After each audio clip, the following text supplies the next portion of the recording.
या कहना चाहिए कि उनका सेग्रीगेशन किया गया।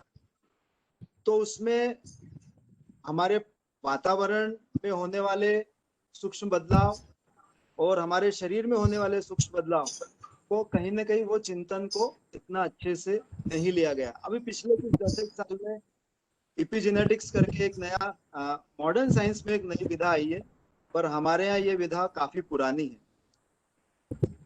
हमारे शरीर में जो भी हम भोजन ग्रहण करते हैं उससे भी पूरे दिन भर में कई सारे परिवर्तन होते हैं। वातावरण में जो परिवर्तन हो रहे हैं वो भी हमारे शरीर में प्रत्यक्ष रूप से हमेशा होते रहते हैं। शरीर की प्रतिक्रियाएं जो है, सूक्ष्मतम प्रतिक्रियाएं, उनका कहीं ना कहीं अध्ययन हम हमारी विज्ञान, आयुर्वेद व योग के माध्यम से ज्यादा अच्छे से कर सकते हैं। और अगर इन सूक्ष्म अध्ययन को हम आज के इस कोविड के दौर में भी हम अप्लाई करते हैं तो उनके बचाव और उसकी चिकित्सा में भी कहीं ना कहीं वो लाभप्रद होता है। अभी हम लोग लार्जली व्याधि और औषधि, इन दो चीजों को ज्यादा इम्पोर्टेंस देते हैं और इन सूक्ष्म बदलावों पे कहीं ना कहीं हम इग्नोर कर जाते हैं। आयुर्वेद चिकित्सक भी कई बार इन चीजों को इग्नोर कर जाते हैं। विज्ञान, आज का विज्ञान काफी उन्नत है, इसमें कोई संशय वाली बात नहीं है। और कई देश और भी ज्यादा उन्नत है और हमारे पास ऐसा आज डेटा भी है कि जो कोविड हुआ या लाइफ स्टाइल रिलेटेड डिसऑर्डर्स हैं, ये उन उन्नत देशों में ज्यादा हैं। अगर हम अमेरिका या यूरोपियन यूनियन की बात करें तो वहाँ diet related risk factor for death, भोजन से संबंधित जो भी मृत्यु कारक विषय है वो 87% है। भारत से भी ज्यादा है क्योंकि वो लोग ज्यादातर प्रोसेस्ड फूड लेते हैं और ज्यादातर प्रोसेस्ड फूड में कहीं ना कहीं प्रो इन्फ्लेमेटरी फैक्टर्स ज्यादा रहते हैं।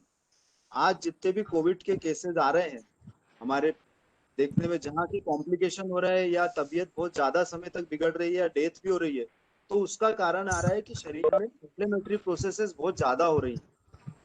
अभी कुछ समय पहले मेरे एक बहुत अच्छा डेटा देखने में आया कि अमेरिका के जो यूएस फूड डिपार्टमेंट है और यूएस एग्रीकल्चर डिपार्टमेंट है, उन लोगों ने एक आइडिया, हमारी डाइट कैसा होना चाहिए, हमारी थाली कैसा होना चाहिए हमारी, उस पर उन्होंने काफी रिसर्च किया और फिक्स किया कि भाई ये चीज हम अगर रोज सुबह शाम दोपहर खाते हैं तो हमें न्यूट्रिशन लेवल अच्छा मिलेगा। और उन्होंने उन लोगों के स्टैटिस्टिक तैयार किए। फिर उन्होंने कहीं जो ट्राइबल लोग रहते हैं या हंटर गैदरर्स रहते हैं, उन लोगों के डाइट पे जब स्टडी किया तो देखा उन लोगों की डाइट, हंटर गैदरर्स की जो खाना बदोश रहते हैं, जो कल्टीवेशन भी नहीं कर रहे हैं, उन लोगों की डाइट बजाय जो हंटर एग्रीकल्चर डिपार्टमेंट और फूड डिपार्टमेंट ने जो रेसिपी तैयार करी थी आइडियल, उससे कहीं ज्यादा अच्छी थी हंटर गैदरर्स की डाइट, जो कि किसी तरह का कोई कल्टीवेशन भी नहीं करते। तो हमें समझना पड़ेगा कि हम आयुर्वेद के मूलभूत सिद्धांत जो है, जहाँ की हमारे अंदर और वातावरण में होने वाले बदलाव, चाहे ऋतुचर्या की बात करें, दिनचर्या की बात करें या दोषों की गतियों की बात करें, वो आयुर्वेद चिकित्सक होने के नाते हमें ये समझना आवश्यक है। अगर हम आज कोरोना की बात कर रहे हैं तो ये देखने में आता है कि कोरोना में भी जो कोरोना इटसेल्फ वायरस हमारे शरीर के अंदर टिश्यू डैमेज कर रहा है, पर्टिकुलरली पेरेन्काइमल टिश्यू को डैमेज करता है, खासतौर से लंग के करता है, और इसके अलावा हार्ट या किडनी के टिश्यूज को भी, लीवर टिश्यूज को भी डैमेज कर रहा है। सीआरपी बढ़ा हो रहा है या एलडीएच बढ़ रहा है या डी डायमर बढ़ रहा है, ये सब लीवर से रिलेटेड है ज्यादातर। तो कहीं ना कहीं ये बीमारी भी टिश्यू डैमेज कर रही है। इसके साथ ही जो औषधियां दी जा रही हैं उसके भी परिणाम आ रहे हैं कि वो हमारे टिश्यू को डैमेज करती है, या हमारे जो नॉर्मल बैक्टीरिया है, बायोटिक्स है, हमारा बायोम जो है नॉर्मल बॉडी का, उसको भी डैमेज करती है। तो हमें ये समझना आवश्यक है कि किस तरह से हम प्रो इन्फ्लेमेटरी डाइट को इग्नोर कर सके या प्रो इन्फ्लेमेटरी लाइफ स्टाइल को इग्नोर कर सके। तो आज जो हमारे एक्सपर्ट हैं वो इसी बारे में हमें हमसे चर्चा करेंगे। इसके साथ ही ये भी आज समझना आवश्यक है कि आयुर्वेद और योग की रचना की गई होगी तब स्थितियां कैसी रही होंगी और आज कैसी है। उस समय भी जो व्याधियों के निदान रहे होंगे, व्याधियों के लक्षण रहे होंगे, वो लगभग यही रहे होंगे, और चिकित्सा भी इसलिए वही होना चाहिए जो उस समय रही है। अंतर ये पड़ता है कि अब व्याधियों के निदान में आहार और हमारे विहार में कहीं ना कहीं और एडिशन हो गया है। आज जो हम आहार कर रहे हैं वो काफी हद तक अप्राकृतिक आहार है, नॉन सीजनल है, उसमें कई सारे प्रिजर्वेटिव, एडिटिव, कलरिंग एजेंट डले रहते हैं। आज सुबह ही मेरी बात हो रही थी कि हम नॉन सीजनल चीजें भी बहुत ज्यादा खाते हैं। तो अभी के समय में कई बार हमारे पास कोविड पेशेंट आता है, वो कहता है क्या सर मैं अब बादाम अखरोट खाना चालू कर दूं कि मुझे बहुत वीकनेस है। तो हम लोग कहते हैं कि भाई अभी तुम्हारी अग्नि की स्थिति ऐसी नहीं है और गला के लेने का, और वो भी प्रातः काल। ये लगभग आज एक प्रचलन सा हो गया है कि लोग सुबह सुबह से अखरोट बादाम और अंजीर ये गला के खाते हैं। गलाने से गुरु भी हो रहा है और एट द सेम टाइम सुबह कफ का काल भी होता है 6-7 बजे से। और अगर हम आधुनिक विज्ञान से देखें तो वहां भी हाइपोथायराइडिक केसेस में जो औषधि दी जाती है सुबह ही दी जाती है, क्योंकि थायराइड का लेवल भी सुबह के समय सबसे कम होता है। तो ये अजीर्ण की स्थिति पैदा कर रहा है। तो इस तरह की जो आयुर्वेद में छोटी छोटी सी चीजें दी गई हैं कि भोजन कब करना है कब नहीं करना है, इस चीज को हमें आयुर्वेद के मूलभूत सिद्धांतों से समझना आवश्यक है। आज के युवा वर्ग में ये देखने में आता है और वो लोग चपेट में भी आ रहे हैं ज्यादा जिनकी लाइफ स्टाइल गलत है। एक्सपोजर तो काफी लोगों को हो रहा है, पर जिनकी लाइफ स्टाइल सही नहीं है वो लोग ज्यादा आसानी से इसमें चपेट में आ रहे हैं। लेट स्लीप, लेट वेकअप, या डाइट के टाइमिंग या कंटेंट, या एक्सरसाइज का टाइम, या एक्सरसाइज के टाइमिंग भी कई लोग इवनिंग रहते हैं, जो टीनेजर्स रहते हैं इवनिंग या रात में भी एक्सरसाइज करते हैं। तो ये हमारे बिहार की विसंगतियां भी हैं, इनके बारे में भी हमें विशेष रूप से लोगों को बताने की आवश्यकता है। अब अगर हम बात करें कि शुरुआत में जब कोविड हुआ तो सबसे उन्नत देश इटली है, यूरोप में जहाँ की काफी मेडिकल एड्स है, उसके बाद भी वहाँ डेथ हुई है वो मेडिकल एड्स को यूज करने के बावजूद भी, क्योंकि वहाँ की लाइफ स्टाइल और वहाँ की डाइट कहीं ना कहीं प्रो इन्फ्लेमेटरी डाइट ज्यादा थी। यूएस में भी यही स्थिति रही शुरुआत में, हालांकि उन लोगों ने अब वैक्सीन का काफी अच्छे से वो लोग कर रहे हैं और वो कंट्रोल कर चुके हैं। और अभी इंडिया की स्थिति बहुत ज्यादा अच्छी नहीं है।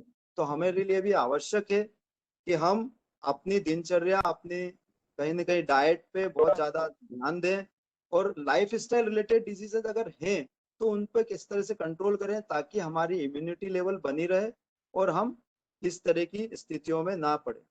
तो ये मैं बताना चाहूंगा यहाँ पे कि हमारा जो लाइफ जीवन शैली है, दिनचर्या है, वो बहुत ज्यादा आवश्यक है। और अगर हम एक छोटा सा उदाहरण से इसे समझें कि दूरस्थ गांव में, आदिवासी क्षेत्र में जहाँ डॉक्टर नहीं होते हैं, वहाँ वो ये लोग अपने शरीर के सूक्ष्म संवेगों को ज्यादा अच्छे से पढ़ पाते हैं बजाय कि हमारे। और उसी हिसाब से वो अपने खाने में, अपने दिनचर्या में कहीं ना कहीं परिवर्तन कर पाते हैं। और इसी को हमने वाघभट्ट ने, आचार्य वाघभट्ट ने शरीर चिंतन कहा है।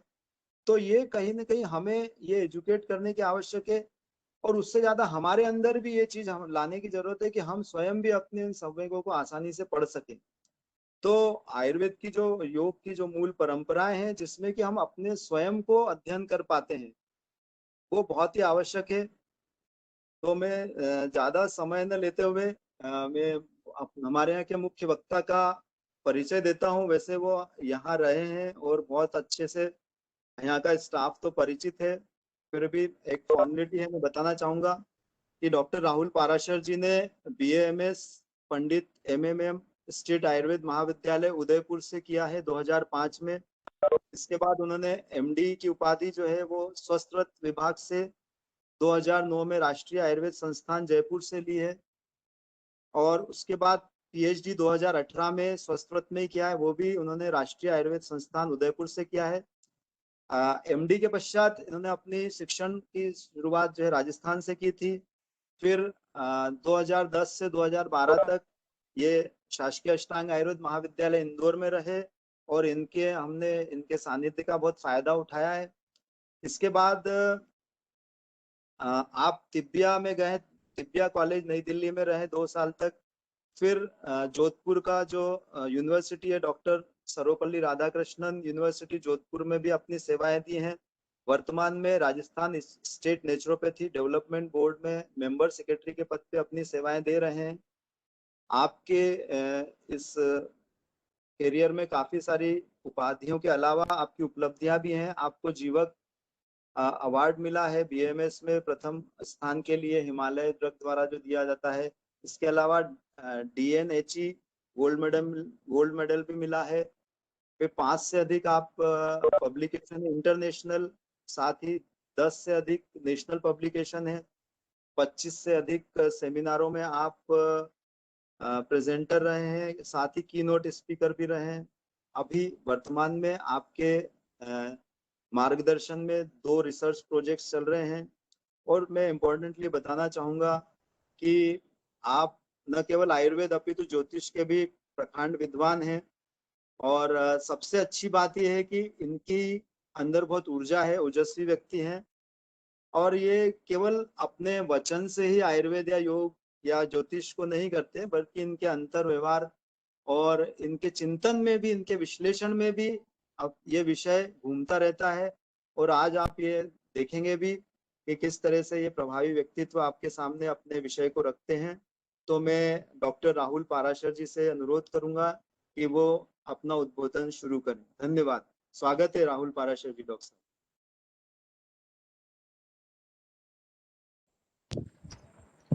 धन्यवाद सर। आवाज आ रही है आपको? जी हाँ, आ रही है। Thank you sir, thank you very much. Principal sir का बहुत बहुत धन्यवाद, श्री सर का और बाकी सभी स्टाफ। बिल्कुल भी मुझे, चाहे हम ऑनलाइन माध्यम से यहाँ पर हैं, पर बिल्कुल भी ऐसा नहीं लग रहा कि ऐसा लग रहा है कि बस कल ही ये कॉलेज छोड़ा है और आज सबके खिलते हुए चेहरे एकदम सामने नजर आ रहे हैं एक साथ। तो बहुत अच्छा लग रहा है। और जहां तक रही बात स्टूडेंट्स की, तो स्टूडेंट्स भी ऑलमोस्ट बदलते रहते हैं, पर फिर भी सबकी सोच, सबका विचार, सबका एक मेंटल लेवल ऑलमोस्ट एक जैसा ही होता है। तो जो स्टूडेंट्स जुड़े हुए हैं, जैसा मुझे कहा गया कि मेन जो हमारे पार्टिसिपेंट्स हैं आज, वो बीएमएस के स्टूडेंट्स ही हैं और हमारा स्टाफ है। आप सभी का बहुत बहुत स्वागत है।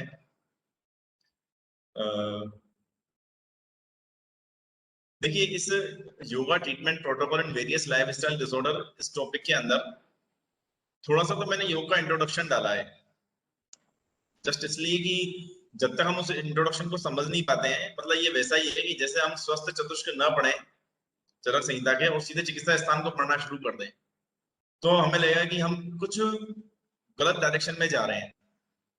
ठीक है ना? तो इसलिए उसको डाला है।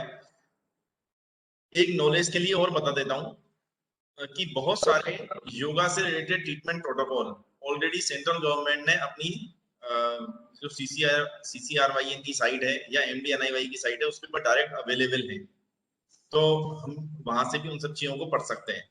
मैंने भी जो रेफरेंसेस हैं वो वहीं से लेने की कोशिश की है। कुछ जहां मेरा खुद का इंटरप्रिटेशन रहा है, वो मैंने इसमें ऐड करने की कोशिश की है। तो हम इसको शुरू करते हैं। एक मैं चाह रहा था कि ये जो हमारी फोटो वाला बार आ रहा है, इसको पीछे, हाँ चलो ठीक है, चला गया। ओके, ठीक है सर, अब शुरू करें। जी हाँ, okay sir, thank you very much. देखिए, हम योग की बहुत सारी डेफिनेशंस हैं, पर प्रेजेंट टाइम पर हम किन डेफिनेशंस को फॉलो हमें करना चाहिए, या हम ऐसा मानते हैं कि कौन सी डेफिनेशन ऐसी है जो डायरेक्ट हमारी लाइफ स्टाइल से लिंक्ड है। तो पहला है तम विद्यात् दुख संयोग योग योग संज्ञितम, अर्थात हम कोई भी ऐसा, मैं ऐसा बिल्कुल नहीं कह रहा कि जो योग हम पढ़ते आए हैं या पतंजलि ने जो योग दिया है हम सिर्फ उसकी बात करें। हम कुछ भी ऐसा, योग क्या है, हमारे यहाँ युक्ति भी है। आयुर्वेद के अंदर जो युक्ति प्रमाण है उसको भी योग कहते हैं। तो कुछ भी एक ऐसी योजना बनाए, कुछ भी एक ऐसी युक्ति लगाए जिससे कि हमारे दुखों का निवारण हो सके। दूसरा है योग कर्मसु कौशलम, मतलब हम जो भी कार्य करें, कुछ भी हम करें, वो सारा कैसा हो, वो पूरी कुशलता के साथ हो, मतलब हम उसमें अपना 100% दे सकें। सेकंड चीज। और थर्ड है समत्वम योगम उच्यते, ये है हमने कोई कर्म किया, उसके बाद जो आउटकम्स होते हैं उसके प्रति हमारा रेस्पॉन्स कैसा होना चाहिए। कोई भी हमने काम किया, उसके आउटकम्स हमारे हाथ में नहीं है, ऐसा भगवत गीता कहती है। तो जो कुछ भी हमें फल प्राप्त हुआ, अच्छा या बुरा, ज्यादा या कम, हम वहां पर हमारी समत्व की भावना बनी रहे। ठीक है, आप एक छोटी सी चीज को देखिए, शायद वहां के न्यूज़पेपर्स भी आप देख रहे होंगे, मध्य प्रदेश की, राजस्थान की न्यूज़पेपर हम रोज पढ़ रहे हैं। अभी फिलहाल जो टाइम चल रहा है और कोरोना की जो समय चल रहा है, इस टाइम पर भी बहुत सारे ऐसे स्टाफ मेंबर्स या वर्कर्स हैं जिन्होंने इसको अपॉर्चुनिटी की तरह बना लिया। ठीक है ना, तो कुछ लोगों ने तो इसको समाज सेवा या सोशल सर्विस करने के लिए अपॉर्चुनिटी बनाया, और कुछ लोगों ने इससे कैसे इकोनॉमिक फायदा उठाया जा सकता है उसको एक अपॉर्चुनिटी बनाया। ठीक है, दोनों ही तरह के लोग हमारे पास हैं। कुछ लोगों ने अपना खुद का पैसा लगा करके भी वहां पर वर्क किया, और कुछ लोगों ने दूसरों से कैसे ज्यादा से ज्यादा हम निकाल सकते हैं, चोरी कर सकते हैं, उस सारे सिस्टम को भी अपनाने की कोशिश की। ठीक है, इसका मतलब क्या है कि वहां ना तो कर्म की कुशलता है और ना ही वहां समत्व का भाव है। ज्यादा मतलब ये ऑलरेडी बहुत छोटी बात है, तो ज्यादा हम इस पर डिस्कशन नहीं करेंगे। एक थोड़ा सा हम कहाँ योग को देखते हैं, एक बहुत छोटी सी स्लाइड है, और कब से देखते हैं। देखिए नीचे एक आपको दिख रहा होगा कर्सर, नीचे क्या है, एक शेर और बैल या गाय मतलब एक साथ पानी पी रहे हैं, और ये मतलब 2500 या 3000 साल पुरानी कोई स्टेचू है, उसका एक पार्ट है। ठीक है ना, तो बहुत ज्यादा ओल्ड टाइम से है। दूसरा, एक यहाँ पर एक लेडी है जो सुई के अंदर धागा डालने की कोशिश कर रही है, ये क्या है, ये भी योग है। और इसके अलावा एक यहाँ दो भाव हैं, एक मुस्कुराता हुआ, एक उदास, ये भी क्या है, ये भी अपने आप में एक योग है। मतलब हर कंडीशन, हम अगर हम प्राणायाम की बात करें तो हम जो सिंपल श्वास प्रश्वास ले रहे हैं ना, ये भी प्राणायाम है। बस जब पर ये प्राणायाम कहलाएगा कब, जब हम इसको ऑब्जर्व करने लग जाएं बस।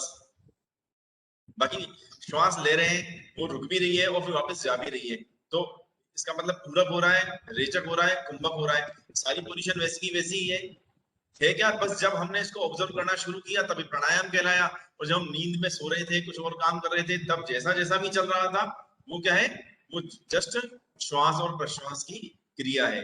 हम योग से किसी भी क्षण बाहर नहीं निकल सकते। फाइनली एक सबसे अच्छी डेफिनेशन जिसको कि हम पढ़ते आए हैं, पढ़ाते आए हैं या फॉलो करते भी हैं, योग चित्तवृत्ति निरोधः। हमारे ब्रेन के अंदर, हमारे अंतःकरण में, हमारे मन में जो कुछ भी चल रहा है, जो कुछ भी, चाहे किसी के प्रति ईर्ष्या, चाहे किसी के प्रति द्वेष, कुछ अच्छा लगना या कुछ बुरा लगना, कुछ खाने की इच्छा होना या कुछ छोड़ देने की इच्छा होना, कुछ भी, जो कुछ भी, जहां तक भी हम सोच सकते हैं, उन वृत्तियों का, उन सारी कंडीशंस को रोक देना क्या है, या उन सारी कंडीशंस को रोक देने से यहाँ पे मतलब क्या है, निरोध का मतलब है यहाँ कंट्रोल, उन सबको कंट्रोल कर लेना। आप देखिए, अगर वृत्ति की बात करेंगे तो वृत्ति के अंदर निद्रा भी एक वृत्ति है, तो क्या निद्रा को रोक देना चाहिए, निद्रा का निरोध करना चाहिए? ऐसा नहीं है। कंट्रोल्ड स्लीप होनी चाहिए, नींद कैसी हो, कंट्रोल्ड हो, ना बहुत ज्यादा हो ना बहुत कम हो, जितना हमें आवश्यक है उतनी निद्रा होनी चाहिए। अच्छा, वृत्तियों के अंदर स्मृति भी एक वृत्ति है, स्मृति भी एक वृत्ति है, तो फिर कैसी स्मृति के लिए कहा है यहाँ पर? वैसी स्मृति नहीं कि हम कुछ याद ही ना रखें, ऐसी स्मृति का निरोध नहीं करना, और ऐसा भी नहीं करना कि हमें हर चीज याद रह जाए। तो फिर किस स्मृति के लिए कहा है? आप अगर अपना आयुर्वेद का भी स्वस्थ व्रत और स्वस्थ चतुष्क पढ़ेंगे और सदव्रत को पढ़ेंगे, तो वहां पर भी बहुत सारी ऐसी बातें आई हैं जिनके लिए लिखा हुआ है कि बहुत ज्यादा किसी चीज पर चिंतन नहीं होना चाहिए। तो चिंतन क्या है, कहीं ना कहीं वो चिंतन ही, वह मनन ही हमारी स्मृति बनती है आगे जाकर के। उस चिंतन को कंट्रोल्ड करना चाहिए, वही हमारा योग है। अब ये सारी बातें हैं, ठीक है, पर हम ये देखें कि क्या वास्तव में जिस योगिक पुरुष की कल्पना, जैसे हम एक स्वस्थ पुरुष की कल्पना करते हैं, समदोष समाग्निशय समधातु मल क्रिया प्रसन्न आत्मेंद्रिय मन स्वस्थ विधीयते, जिस प्रकार की कल्पना हम करते हैं, क्या वैसा कुछ कुछ लक्षण योग के ग्रंथों में भी किसी हेल्दी पर्सन के नजर आते हैं क्या? तो एक तो वहां पर जो हेल्दी पर्सन है उसकी डेफिनेशन क्या होगी, वो होगी योगिक पुरुष की, मतलब जो व्यक्ति रोज योग कर रहा है वो कैसा होगा। आप इस स्लाइड को गौर से देखेंगे या आपने मैं पढ़ा भी होगा, तो आपको कॉन्फिडेंस आएगा कि हाँ, इस योग को क्यों फॉलो करना चाहिए। कब आएगा? जब आप इसको बहुत अच्छे से देखेंगे। देखिए वपु कृशत्वम मतलब उसकी एक लीन एंड थिन उसकी बॉडी हो, बदने प्रसन्नता, चेहरा एकदम प्रसन्न हो।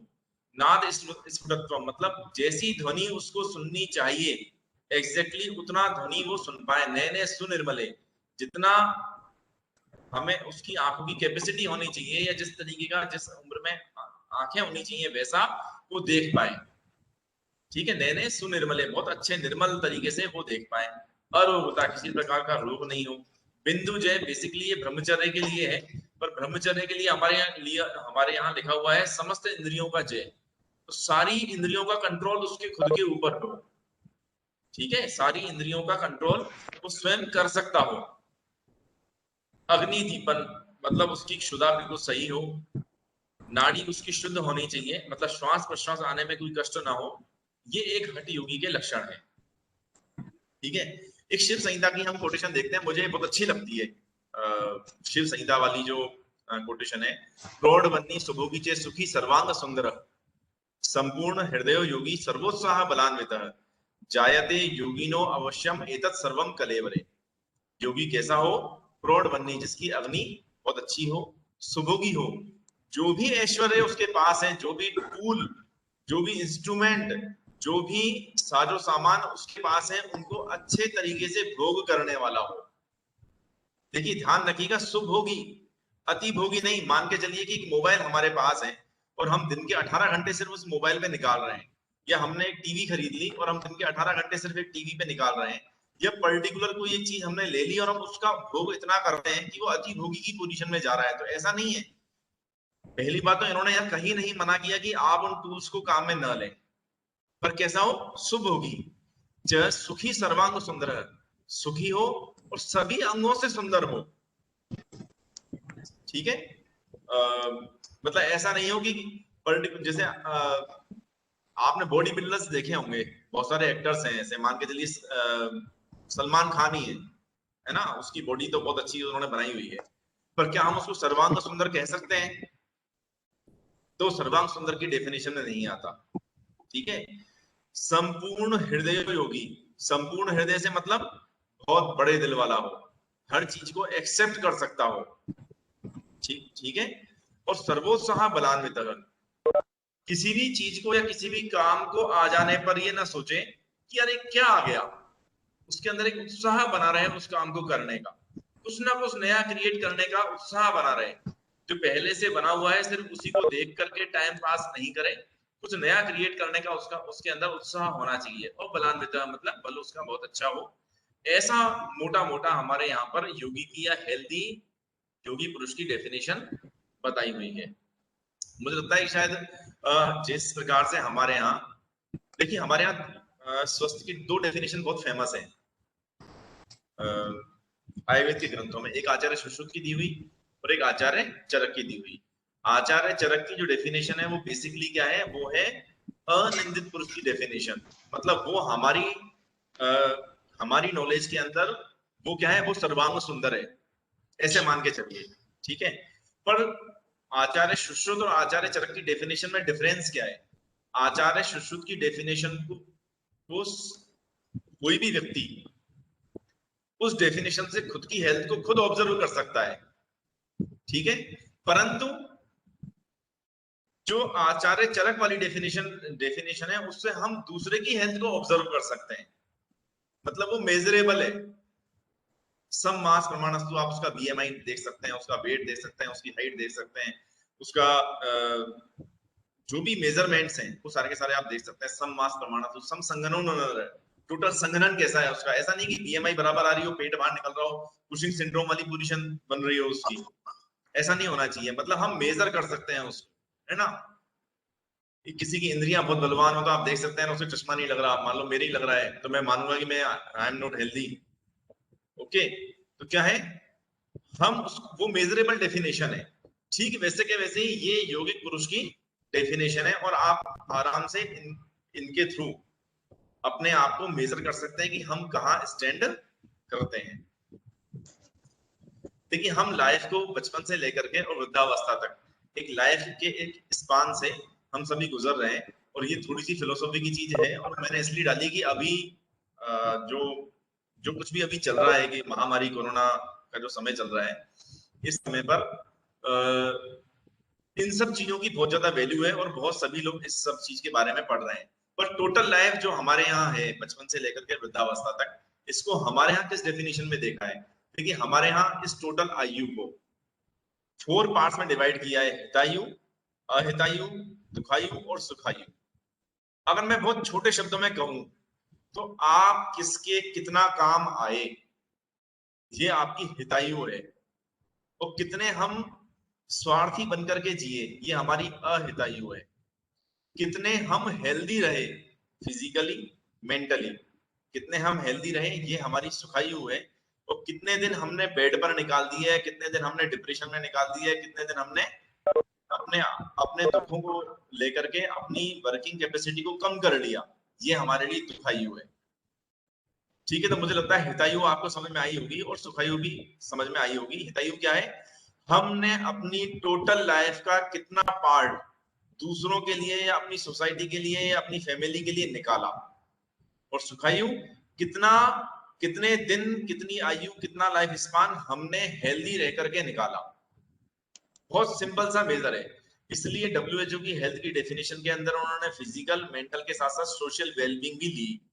अगर कोई आदमी फिजिकली बहुत फिट है, जैसा हम आजकल देख रहे हैं, कह रहा है कि मुझे कोई डिजीज नहीं है, मेरी श्वास प्रश्वास हर चीज बिल्कुल एकदम एकदम परफेक्ट है, पर वो किसी पड़ोसी के बिल्कुल भी काम नहीं आ सकता, तो वो हेल्थ की डेफिनेशन के अंदर वो हेल्दी है ही नहीं। ये ध्यान रखिएगा, हमने अपनी पूरी लाइफ स्पान का कितना देर, कितनी आयु, कितना टाइम अपनी सोसाइटी के लिए दिया है, दैट इज द हितायु। ठीक है, कितना हम सिर्फ खुद के लिए जिए हैं, वो क्या है? वो है सिर्फ और सिर्फ अहितायु। और कितने हम फिजिकली फिट रहे हैं, ये हमारी सुखायु है। दुखायु के बारे में तो मुझे लगता है कुछ बात करने की आवश्यकता है ही नहीं। अब हम बात करते हैं हमारे अष्टांग योग के बारे में। देखिए ये सारे के सारे पिलर्स हैं, है ना, और इसमें से हम कुछ को बहिरंग बोलते हैं, कुछ को अंतरंग बोलते हैं। तो धारणा, ध्यान और समाधि ये क्या है? ये अंतरंग है, और इसके बारे में हम ज्यादा यहाँ पर बात नहीं करेंगे। हमारे करने योग्य कौन कौन सी चीजें हैं जिनको हम कर सकते हैं? देखिए धारणा भी एक इनर स्पिरिट है, ध्यान भी एक इनर स्पिरिट है, और समाधि तो इनर है ही, मतलब वो सब कुछ अंदर की चीजें हैं। बाहर की क्या क्या चीजें हैं जिनको हम कर सकते हैं खुद के आचार से, खुद के व्यवहार से? तो वो क्या है? वो नीचे वाले जो आपको ये 5 पिलर जो नजर आ रहे होंगे, पहले तो कर्सर आ रहा था, वो बंद हो गया शायद कर्सर का आना। तो ये क्या है? यम, नियम, आसन, प्राणायाम और प्रत्याहार, ये वो चीजें हैं जिनको कि हम कर सकते हैं। अब कभी हमने सोचा कि आखिर नियम से भी, नियम, यम और नियम कौन कौन से हैं? देखिए अहिंसा, सत्य, अस्तेय, ब्रह्मचर्य और अपरिग्रह, ये क्या है? ये सारे के सारे हैं यम। ठीक है, और शौच, संतोष, तप, स्वाध्याय और ईश्वर प्रणिधान, ये क्या है? ये है नियम। सिर्फ इन 2 पर ही हम बात करें तो जब अष्टांग योग को लिखा जा रहा था या जब अष्टांग योग के चरण बनाए जा रहे थे, तो फर्स्ट नंबर पे यम रखा। और यम क्या है? अहिंसा, सत्य, अस्तेय, ब्रह्मचर्य और अपरिग्रह, ये पांचों की पांचों चीजें हमारी सोशल रेस्पॉन्सिबिलिटीज को दिखाती हैं। हम खुद के प्रति तो सभी लोग अहिंसक होते हैं, कौन खुद का, कितने कम लोग हैं या डिप्रेस्ड लोग हैं जो सुसाइड के लिए जाते हैं? बहुत कम। कौन वो कितने लोग हैं जो खुद के पैर पे खुद ही कुल्हाड़ी मार रहे होते हैं? मारती हुई तो गलती से ही मारते हैं। ठीक है, हम सब खुद के लिए अहिंसक ही होते हैं, पर सोसाइटी के लिए हम बहुत सारी बार हिंसक हो जाते हैं। तो अहिंसा क्या है? ये हमारी सोशल रेस्पॉन्सिबिलिटी है। ठीक है, सत्य, क्या खुद के लिए कभी कोई आदमी सत्य बोलता है? कांच के सामने खड़ा होकर खुद के बारे में सत्य बोले, कौन बोलता है? हम हमेशा सत्य बोलना या असत्य बोलना किससे संबंध रखता है? दूसरों से। अस्तेय, दूसरे की वस्तु को न लेना। ठीक है, ये क्या है? ये अस्तेय, तो दूसरे की वस्तु है, मतलब ये भी हमारी सोशल रेस्पॉन्सिबिलिटी है। ब्रह्मचर्य, ब्रह्मचर्य भी सोशल रेस्पॉन्सिबिलिटी ही है। ठीक है ना, अकेला व्यक्ति के लिए ब्रह्मचर्य का कोई अर्थ नहीं है। वो अपने खुद की इच्छा से कितने लोगों को परेशान कर रहा है, यही ब्रह्मचर्य है। और अपरिग्रह मतलब किसी की वस्तु के प्रति परिग्रह नहीं रखना, खुद के लिए भी बहुत एक्स्ट्रा सामान नहीं रखना। अब आप सिर्फ इतना सा बता दीजिए कि अगर कोई इस योग अभी हमारा प्रेजेंटेशन तो बेसिकली लाइफ स्टाइल पर था, पर उससे पहले प्रिंसिपल सर ने और सभी ने कोरोना के बारे में काफी कुछ बोला। आप खुद ही सभी लोग अच्छे से सोचिए कि अगर केवल और केवल हम सभी यम का पालन ही करने लग जाएं, तो क्या इस पृथ्वी पर या क्या इस देश के अंदर कोरोना ज्यादा दिन निकाल सकता है? नहीं निकाल सकता। कहीं ना कहीं हमारे स्वार्थ एक दूसरे से अड़ते हैं, इसलिए उसका फायदा ये सारी महामारियां उठाती हैं। एलोपैथी अच्छी है, आयुर्वेद अच्छी है, या होम्योपैथी अच्छी है, ये दवाई हम उसको दें, नहीं नहीं तू घबरा जाएगा, आप HRCT कराइए, डी डाइमर कराइए, क्या टेस्ट करवाना है, अच्छा ये करवाएंगे तो फिर हमें कितना कमीशन मिलेगा। जो कुछ भी मेडिकल साइंस की लूज पोल्स हैं, वो सारी की सारी सिर्फ और सिर्फ इस यम पर आकर के खत्म हो जाती हैं। इसके बाहर कुछ भी नहीं है। नियम है हमारे सेल्फ कंट्रोल करने वाली चीज है। शोच, संतोष, तप, स्वाध्याय, ईश्वर प्राणिधान, ये सभी हमको खुद को करनी है। ये सेकेंडरी है, इनको सेकंड नंबर पर रखा। अभी कोरोना के समय में बाहर जा रहे हैं, फिर घर में आ रहे हैं, सारे हाथ धो रहे हैं, नहा रहे हैं। जो जितना एक्सपोज हुआ है उतने मेजर्स काम में ले रहा है। दैट इज द शोच, वो है शुद्धता, वो है पवित्रता। ठीक है, बहुत कम कपड़ों में, बहुत कम डेली यूज की चीजों के अंदर लोग अपना काम चला रहे हैं। दैट इज द संतोष। ठीक है ना, रेस्ट्रिक्टेड लाइफ निकाल रहे हैं। जैसे कि मैं औरों का नहीं कह सकता, पर जैसे मेरा खुद का जो बेटा है, वो ऑलमोस्ट अपने घर से बाहर नहीं निकल रहा। दैट इज द तप। मतलब खेलने भी नहीं जाता, छत पे थोड़ी बहुत देर खेलने के लिए जाता है, बाकी अपनी ऑनलाइन क्लासेस लेता रहता है। ऑलमोस्ट आप स्टूडेंट्स भी इस लाइफ से निकल रहे होंगे। ये क्या है? ये आपका तप है कि आप एक जगह बैठ करके बहुत अच्छे से रह रहे हो। बाहर निकलोगे तो निश्चित है कि बाहर कोरोना आपको मिलेगा ही मिलेगा। स्वाध्याय, हम खुद का अध्ययन कर सके, स्व अध्ययन। ठीक है, हम कितने रेस्पॉन्सिबल हैं। और ईश्वर प्राणिधान, जो समय बचे उससे ईश्वर की या ईश्वर से प्रार्थना करें कि भाई इस महामारी को बिल्कुल जल्दी से जल्दी निकाल दें। आसन, प्राणायाम और प्रत्याहार, इनको हम कहीं ना कहीं आगे के चैप्टर्स में, आगे की स्लाइड्स के अंदर देखते रहेंगे। योग प्रतिबंधक भाव बहुत सारे बताए हुए हैं, जहां पर भी व्याधि सबसे पहले ली हुई है। चलिए एक चीज और हम बता देते हैं, योग का ज्यादा संबंध किससे है? योग का ज्यादा संबंध किसी दूसरी मेडिकल साइंस से है या फिर आयुर्वेद से है? तो आप ये मान के चलिए कि जो आचार्य इस देश के अंदर फिलोसॉफी के थे, वही आचार्य आयुर्वेद के भी थे, और वही आचार्य योग के भी थे। योग दर्शन भी है और योग चिकित्सा विज्ञान भी है। बस अंतर इतना सा है कि जब योग की आवश्यकता मोक्ष के लिए पड़ी, तो आयुर्वेद की चरक संहिता में लिखा गया योगो मोक्ष प्रवर्तक। जहां जहां उनको योग की आवश्यकता पड़ी, उन्होंने योग के ग्रंथों के लिए लिख दिया। ठीक वैसे के वैसे ही जब डिजीज की बात आई, तो बहुत सारे योग के ग्रंथों ने आसनों को, प्राणायामों को और बहुत सारी शोधन क्रियाओं को काम में लिया। साथ के साथ उन्होंने बहुत सारी हर्बल मेडिसिन या रसौषधियों को भी अपने चैप्टर्स में लिखा, जगह दी। इसका बहुत अच्छा एग्जांपल, एक सबसे अच्छी जो फेमस टीका है पतंजलि योग प्रदीपिका के नाम से, गीता प्रेस गोरखपुर की आती है। आप देखेंगे तो आपको मालूम चलेगा कि कम से कम 200 या 250 मेडिसिन उसके अंदर लिखी हुई हैं। वो तो हालांकि टीकाकार है, उन्होंने लिखी है। इसके अलावा घेरण संहिता, हठयोग प्रदीपिका, इन सब के अंदर मेडिसिन के बारे में लिखा है। यहाँ तक कि हमारी डाइट चार्ट तक के बारे में लिखा हुआ है कि हमारी डाइट किस टाइप की होनी चाहिए। तो कहने का मतलब क्या है कि जहां हमें टोटल फिजिकल हेल्थ के बारे में सोचना था, तो योग के ग्रंथों ने आयुर्वेद को फॉलो किया।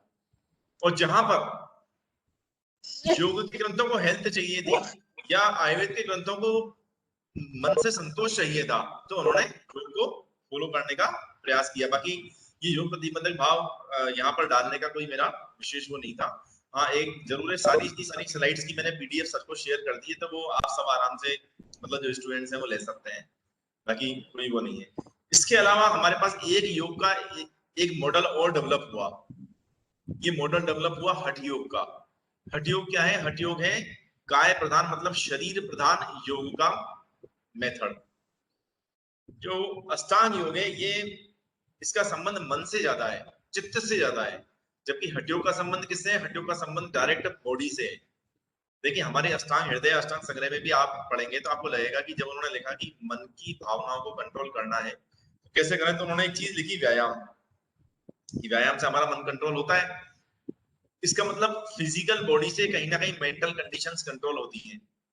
इसी चीज को जान करके जो योग डेवलप हुआ, वो योग कहलाता है हठ योग। ठीक है, उन्होंने ऑलमोस्ट पंचकर्म से षटकर्म को इंक्लूड किया। आसन, मुद्रा, प्रत्याहार, प्राणायाम, ध्यान और समाधि, ये एक सिस्टम बनाया। और इस शरीर के द्वारा किस प्रकार से हम अपने मन को कंट्रोल कर सकते हैं, इस सिस्टम को डेवलप किया। ये है सिंपल हठ योग, बहुत सिंपल भाषा। यम नियम इनके बारे में हम बात कर चुके हैं, कोई ज्यादा बात नहीं करेंगे। ये षटकर्म हमारे जो क्लींजिंग मेथड है, नेति, धोती, नौली, कपालभाति, बस्ती और त्राटक, ये सारे के सारे ऑलमोस्ट पंचकर्म की ही मॉडिफाई टेक्निक्स हैं, जहां बहुत कम मेडिसिन को काम में लेकर के ये क्रियाएं की जाती हैं। मुद्रा, बेसिकली हम जिन मुद्राओं, ये जो मुद्रा आप देख रहे हैं, ये क्या है, ये नृत्य की मुद्रा है। योग के ग्रंथों के अंदर जो योग मुद्रा दी हुई है वो अलग टाइप की है, थोड़ी सी आसनों जैसी ही है, ऐसे मान के चले। और घेरण संहिता ने उन्होंने जो मुद्राएं दी है वो पंच महाभूत से संबंधित मुद्राएं दी, आकाशीय मुद्रा और ऐसे करके। इन मुद्राओं, ये जो मुद्राएं आप सामने देख रहे हैं, ज्ञान मुद्रा, वायु मुद्रा या शून्य मुद्रा, जो भी, इनका भी हेल्थ इफेक्ट है। और बहुत सारी मतलब आर्टिकल्स इन मुद्राओं के उपयोग के बारे में भी लिखे हुए हैं। तो जस्ट मैंने एक इंट्रोडक्शन के लिए इनको यहाँ पर डाला है। जो हमारा मेन प्रेजेंटेशन का टॉपिक है, हम वहीं पर आएंगे। चलिए हम एक बार इसको देख लेते हैं। अब हेल्थ से रिलेटेड हम बात करें तो योग क्या बोलता है, तो योग के अकॉर्डिंग क्या क्या ऐसी चीजें हैं जिसकी वजह से कहीं ना कहीं हम डिजीज हमको मिलती है। तो क्या है, first, imbalance diet, improper sleep, lack of physical activity, stress, improper rest of mind, rest नहीं करना, लॉन्ग वर्किंग आवर्स और सोशियो इकोनॉमिक फैक्टर्स। ये सारे वो फैक्टर्स हैं जो कहीं ना कहीं हमारी हेल्थ के ऊपर इफेक्ट डालते हैं। That is collected from the preventive and social medicine के पार्क, ये वहीं से लिए हुए हैं, ठीक है ना। पर ये मेन फैक्टर्स हैं जो हमारी बॉडी पर इफेक्ट डालते हैं। योग के अकॉर्डिंग डिजीज कैसे डेवलप होती है, ये समझना जरूरी है, क्योंकि इसी से हम, अगर हमें संप्राप्ति पता है तो फिर हम उस संप्राप्ति का विघटन कर सकते हैं। तो योग के अकॉर्डिंग डिजीज की संप्राप्ति किस टाइप की होती है, तो आदि क्या है, बेसिकली आदि है मेंटल कंडीशंस। आदि क्या है, आदि है कि मेंटल स्ट्रेस, फिर मेंटल एजिटेशन, क्षोभ, अनस्टेबल नाड़ी, उससे हमारी हार्ट बीट डिस्टर्ब होगी, और हैजार्ड ऑफ द प्राण, हमारी प्राणिक ऊर्जा डिस्टर्ब होगी।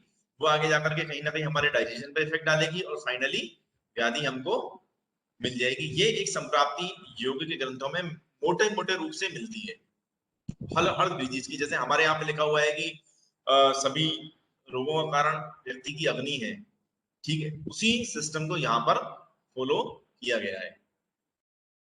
यह है वेब ऑफ कॉजेशन, ये भी के पर्क से लिया है। आप इस स्लाइड को गौर से देखेंगे तो आपको समझ में आएगा कि स्ट्रेस से हार्मोन डिस्टर्बेंस होता है तो भी ओबेसिटी होती है। मैंने एक ही एग्जांपल लिया है यहाँ पे ओबेसिटी वाला, ठीक है। स्ट्रेस से डाइट डिस्टर्ब होती है तो ओबेसिटी होती है, डाइट से फिजिकल एक्टिविटी डिस्टर्ब होती है तो ओबेसिटी होती है, वहां से हाइपरटेंशन होता है, हाइपरटेंसिव डिजीज डेवलप होती है, फाइनली स्ट्रोक तक पहुंचता है। ओबेसिटी से भी आदमी स्ट्रोक तक पहुंचता है। मतलब यह है वेब ऑफ कॉजेशन, एक मकड़ी के जाल के समान कंडीशन। क्या है, मकड़ी के जाल के समान कंडीशन की हर एक कंडीशन दूसरी कंडीशन से कहीं ना कहीं कोरिलेटेड है। अगर हमने अपनी मेंटल कंडीशंस को अच्छे से संभाल लिया तो मान के चलिए कि हम अपनी पूरी की पूरी पोजीशंस को भी, अपनी पूरी पोजीशन को बहुत अच्छे से संभाल लेंगे और खुद का अच्छे से ध्यान रख पाएंगे। ये जस्ट एक डिजीज के लिए एग्जांपल के रूप में है।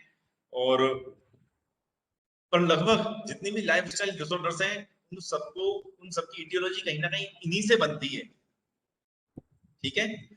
अब देखते हैं योग कैसे वर्क करता है। योग वर्क करता है होम्योस्टेटिक इफेक्ट। योग का एक संतुलित इफेक्ट है बॉडी के ऊपर, एक हमारी इम्यून को एनहेंस करता है, इम्यूनिटी को बढ़ाता है। फिर सेडेटिव इफेक्ट, रिलैक्स रखता है माइंड को, ठीक है ना। एनाल्जेसिक इफेक्ट, जहां कहीं भी पेन हो रहा है, अगर हमने 2-3 दिन योग की प्रैक्टिस की तो हमें पेन रिलीविंग इसका इफेक्ट है। और मोटर रिकवरी, जो भी हमारे नर्वाइन सिस्टम से रिलेटेड रिकवरी हो सकती है उसको करने में भी योग हमारा सहायक है। तो योगा इन पांच फैक्टर्स के थ्रू हमारा मतलब हमारी बॉडी पर अपना इफेक्ट डालता है, as well as our mental conditions. अब बात आती है ट्रीटमेंट प्रोटोकॉल की। देखिए, एक तो ये मान के चलिए कि सिंगल योग प्रिवेंटिव है। अगर थेरेपेटिक योग काम में लेना है तो क्या करना पड़ेगा आपको, साथ में आयुर्वेद की मेडिसिन देनी ही पड़ेगी। बहुत क्लियर कट इस मतलब as a member secretary this of this board clear cut बोलने में मुझे कोई प्रॉब्लम नहीं आती। ये बात हम हमारी मतलब गवर्नमेंट वगैरह से डायरेक्ट जब टाई अप होता है तब भी बोलते हैं, ठीक है ना। और मतलब ये जो प्रचार है ना कि बस आपने ये 2 बार प्राणायाम कर लिया और बिल्कुल ठीक हो गए, बस अब आपको कुछ नहीं होगा, मतलब लोग जिस टाइप से बोलते हैं कि साहब मैं सुबह 40 बार कपालभाति कर लेता हूँ और मुझे लगता है कि अब मैं बिल्कुल हेल्दी हूँ, तो 40 टाइम्स कपालभाति से कुछ नहीं होने वाला। आप ये मान के चलिए वो जस्ट एक शुरुआत है।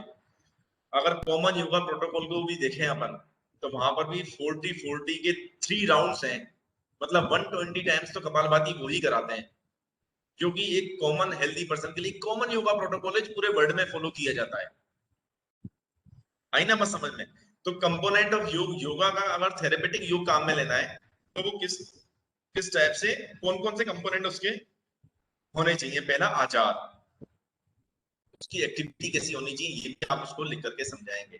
फिर विचार, उसकी थिंकिंग या थॉट्स कैसी उसके अंदर उसको लानी चाहिए अपने अंदर, ठीक है। आहार, उसकी डाइट किस टाइप की होनी चाहिए।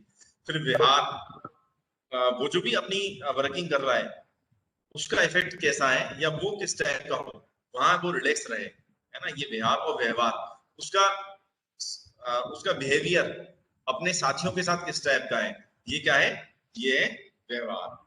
ये 5 कंपोनेंट्स मिलकर के कहीं योगा का प्रोटोकॉल बनाते हैं। सिंगल कंपोनेंट से योगा का प्रोटोकॉल नहीं बनता है, पहली चीज। दूसरी चीज, जिसको भी आप योग प्रिस्क्राइब करें, साथ में हम सभी आयुर्वेद के स्टूडेंट्स हैं, ठीक है ना, वहां पर हमें अपनी मेडिसिन देनी ही देनी है, ये बात आप बिल्कुल मान करके चलिए, ठीक है।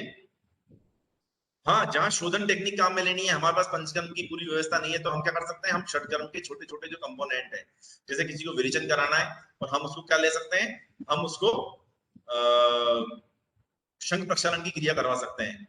जिसको वमन कराना है हम उसको कुंजल की क्रिया करवा सकते हैं, ठीक है ना। बस्ती की जगह बस्ती हमारे पास है ही, तो हम वहां पर कोरिलेशन बिठा सकते हैं जहां पंचकर्म करना है। पर जहां हमें संशमन टेक्निक्स को काम में लेना है, वहां पर योग के साथ साथ हमको क्या करना चाहिए, वहां पर हमें योग के साथ साथ कहीं भी योग के साथ साथ हमको अपनी मेडिसिन भी काम में लेनी चाहिए। ये बहुत सारी डिजीज है जिनके बारे में जिनमें योग का इफेक्ट अभी तक देखा गया है, और बहुत सारे आर्टिकल्स इन सारे डिजीज को लेकर के मिल जाते हैं। हम इतना तो नहीं पढ़ पाएंगे, पर हम 4 या 5 जो लाइफस्टाइल डिसऑर्डर्स हैं उनको यहाँ देखने की कोशिश करेंगे। देखिए, एक बहुत छोटा सा गलत या सही, ये तो श्रीवास्तव सर बताएंगे कि कैसा बना हुआ है, पर एक जस्ट मुझे एक स्लाइड डालनी थी इसलिए मैंने डाला, ठीक है ना। ये हमारा एक मान के चलिए कास का या कफ का एक सिंपल सा क्या बोलते हैं, एक प्रिस्क्रिप्शन है, ठीक है ना, कि हमने सीतोप्लादी इतने ग्राम लिया, अदरक बस इतना डाला, कफ कुटारा इतना डाला, विविधक चूर्ण इतना डाला, शहद से लिया, एक सिरप लिखी, नीचे पत्थर और पत्ते लिखा, आपको ये दिखाई दे रहा होगा, ठीक है। ये कर्सर शायद आपको दिख रहा हो। तो हम जब कोई अपना पर्चा भी बनाते हैं तो उसके अंदर 5 या 6 कंपोनेंट्स को एक साथ काम में लेते हैं। अब जब आप इंडिविजुअल इनको पढ़ेंगे तो आपको मालूम चलेगा सीतोप्लादी खुद अपने आप में कांस को ठीक करता है, तो फिर बाकी सबकी जरूरत क्या पड़ी। पर हमारा ये सिस्टम है, हमारा एक लाइन ऑफ ट्रीटमेंट है कि हमें इन चीजों को मिला करके ऐसे ऐसे देंगे तो उसको जल्दी रिलीफ मिलेगा। तो ठीक ऐसे के ऐसे ही योग का भी अपना एक प्रोटोकॉल है। मेरा इस स्लाइड को डालने का जो मोटिव है वो सिर्फ ये है कि मैं ये समझा पाऊं कि योग का भी अपने आप में एक ये एक सिस्टम है कि हम बस कोई एक चीज लिख करके ऐसे दे दें कि बस ये अब गुरुजी का आशीर्वाद मिल गया तो बिल्कुल ठीक हो जाओगे, ऐसा नहीं है, ठीक है। चलिए, हम अभी यहाँ पर कौन कौन से डिजीज के बारे में बात करने वाले हैं। तो हम बात करने वाले हैं obesity, diabetes, hypertension, heart trouble, insomnia और बैक पेन। इन सारी डिजीज के बारे में हम यहाँ पर बात करेंगे, ठीक है सर। तो यहाँ से आगे बढ़ते हैं। ओबेसिटी ये फर्स्ट डिजीज है। फर्स्ट डिजीज क्यों लिखी, बाकी की आने वाली सारी डिजीज कहीं ना कहीं इससे कनेक्टेड है। डायबिटीज भी इससे हो जाती है, हार्ट डिजीज भी होती है, हाइपरटेंशन भी हो जाती है, ऑस्टियोआर्थराइटिस भी हो जाता है, और स्लिप डिसऑर्डर्स वगैरह सब कुछ इससे कहीं ना कहीं हमको देखने को मिल सकते हैं, जस्ट आप डायग्नोस कैसे करोगे? हमारे पास सिंपल सा टूल है बीएमआई के थ्रू। हम नॉर्मल वेट अगर ओवर वेट है वो 25 से अबव है, ओबेज, सीवियर ओबेज, इन सब की बीएमआई आपको यहाँ पर स्लाइड में दिख भी रही है। और अगर हम 18.5 टू 24.9 के आसपास हैं तो मान के चलिए कि हम नॉर्मल वेट पर हैं। सिंपल, एक बहुत सिंपल टूल जस्ट ओबेसिटी को डिनोट कर देता है। कौन कौन से आसन हम सजेस्ट कर सकते हैं? तो पहला है वज्रासन। यही एकमात्र आसन है जिसको आप भोजन करने के बाद भी सजेस्ट कर सकते हैं, ठीक है। उसके बाद है पवन मुक्तासन, बाद पश्चिम उत्तानासन। और चूंकि एक ही प्रक्रिया है कि जब कोई आसन आप एक डायरेक्शन में करें बॉडी के, मान लिया आपने फॉरवर्ड बेंडिंग की है तो फिर आप बैकवर्ड बेंडिंग करें, तो इस चीज के लिए क्या है, सेम डिस्टेंस का अपोजिट क्या होगा, भुजंगासन, ठीक है। तो इस तरीके से ये चार आसन ओबेसिटी पे, ये वो ज्यादातर मैंने आसन वो लिए हैं जिनपे कुछ ना कुछ, कोई ना कोई रेफरेंस, कोई ना कोई आर्टिकल पब्लिश जहां पर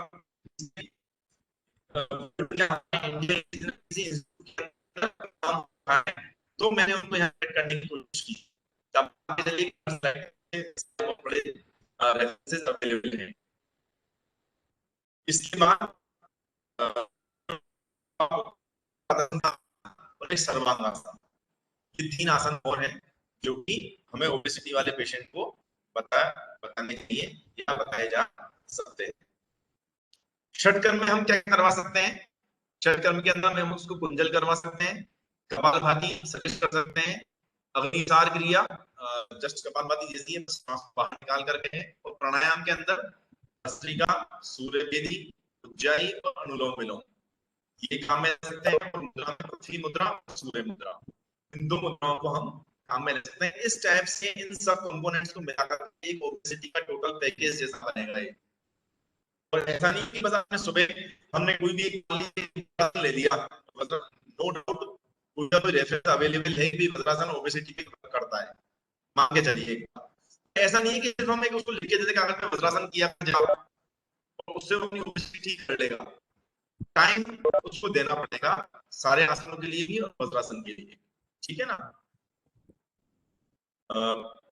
इसके बाद डाइट नहीं ली है, बहुत छोटी छोटी सी डाइट, एग्जांपल ज्यादातर वो लिए हैं जो योग के ग्रंथों में अवेलेबल है। मतलब आयुर्वेद के ग्रंथों से ज्यादा पथ्य नहीं लिया, कहाँ से लिया है, योग के ग्रंथों से ही लिया है। तो पुराने शाली धान्य, गेहूं, जौ, मूंग, कुलथ, अलसी, एक बहुत लिस्ट ग्रंथ संहिता ने दी हुई कि कौन कौन से आहार योगी पुरुष को लेने चाहिए, ठीक है, कौन सी सब्जियां लेनी चाहिए, कौन सा धान्य लेना चाहिए। वहां से मैंने, मुझे जो ओबेसिटी के अकॉर्डिंग सही लगा उसको मैंने यहाँ कलेक्ट करने की कोशिश की है। त्रिफला, सरसों का तेल, शहद, पत्तेदार सब्जियां, शिलाजीत, घूमना, व्यायाम, श्रम और रात्रि जागरण, ये सारे के सारे पथ्य, आहार और यहाँ पर हमको काम नहीं है ओबेसिटी से रिलेटेड।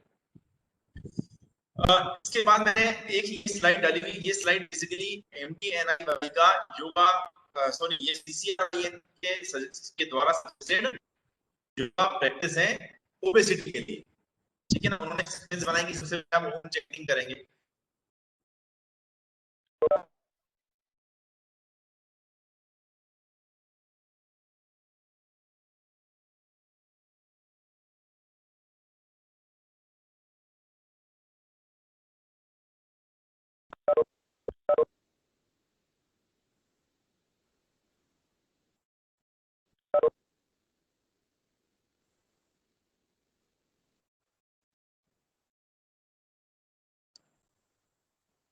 रमेन सर, एक बार सर को फोन लगाओ, उनकी आवाज नहीं आ रही है, उनके कुछ नेटवर्क का इशू है।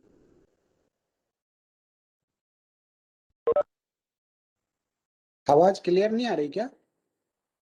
आवाज भी क्लियर नहीं आ रही और उनका शेयरिंग भी नहीं आ रहा है। फिर से रिकनेक्ट अब करते हैं। वापिस से कनेक्ट किया है उन्होंने।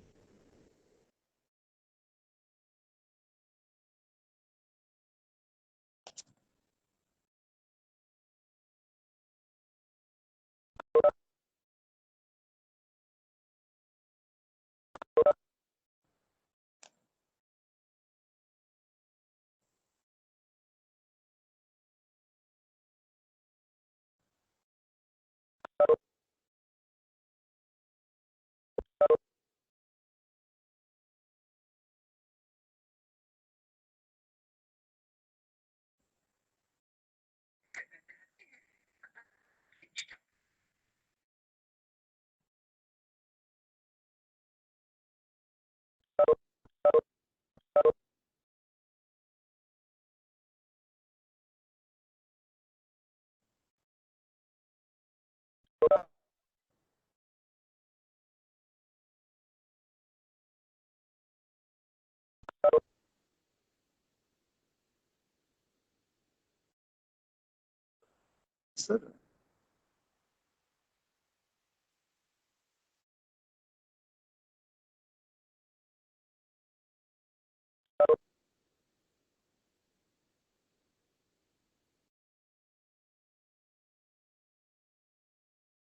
हो रही है।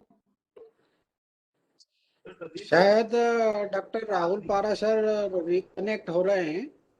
वो अभी शिरीष जी बात कर रहे हैं उनसे।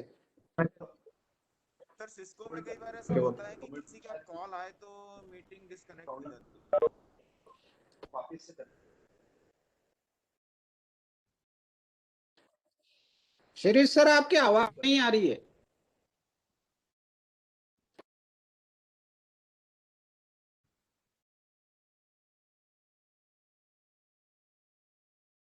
हाँ प्रदीप जी, आवाज आ रही है मेरी? हाँ सर आ रही है। हाँ, डॉक्टर राहुल अभी कनेक्ट हो रहे हैं, उनसे बात हुई है। कुछ वहाँ वेदर जी का इशू था तो वो थोड़ा सा वो नेटवर्क की प्रॉब्लम आ गई थी, और ही इज कनेक्टिंग शॉर्टली, है ना? 1-2 मिनट में आ जाएंगे वो।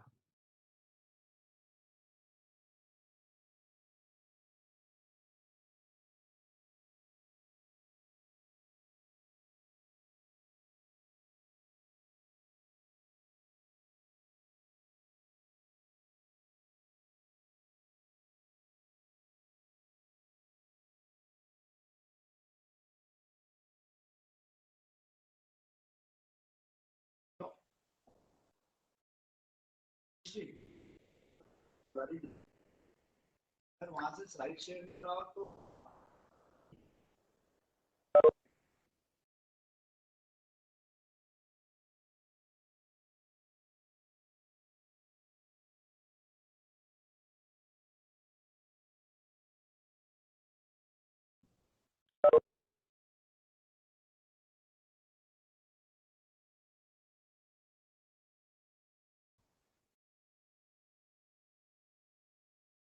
आशीष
डॉक्टर शिरीष जी, आप सुन पा रहे हैं आप?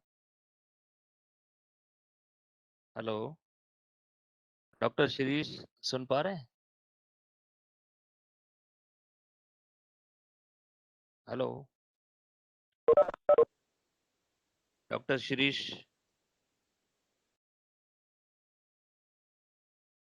हेलो, डॉक्टर शिरीष जी, आवाज आ रही है आपको?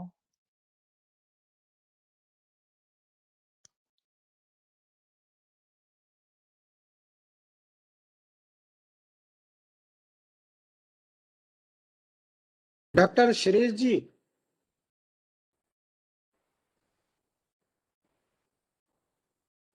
डॉक्टर शिरीष जी, आपको आवाज आ रही?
डॉक्टर राहुल पाराशर जी तो जैसे रिज्यूम होते हैं तक मैं आपकी आवाज कम आ रही है श्री जी। दिवस 7वां अंतरराष्ट्रीय डे को होने वाला है। तैयारियां हम शिरीष जी आपका आवाज नहीं आ रही है। डॉक्टर शिरीष आपका आवाज नहीं आ रही है ठीक से। हमने काउंट डाउन कर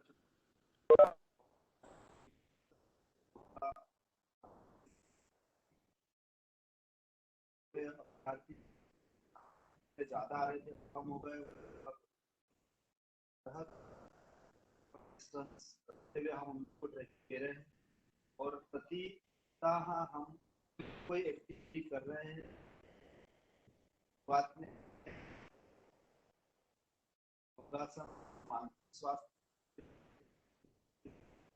उसके बाद हम के बारे में इस तरह से हम आज के कोविड के समय में ओरल हाइजीन ध्यान देके खास तौर से डॉक्टर राहुल पाराशर की अगर हम आयुर्वेद से कवल गंडू निर्लेखन करते हैं सारा ओरल हाइजीन आ जाता है। रेस्पिरेटरी ट्रैक्ट या कितना क्लीन रहेगा हमारी innate immunity upper respiratory tract के साथ ही हमने एक एक्टिविटी करी थी कि हमारे पाचन तंत्र हमारे यहाँ डॉक्टर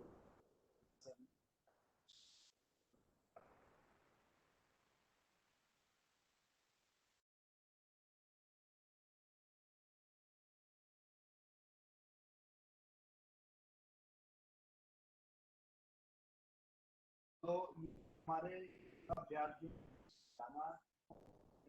पाचन तंत्र अच्छा रखने की आवश्यकता है। पाचन तंत्र अच्छा होगा हमारे 70% हमारी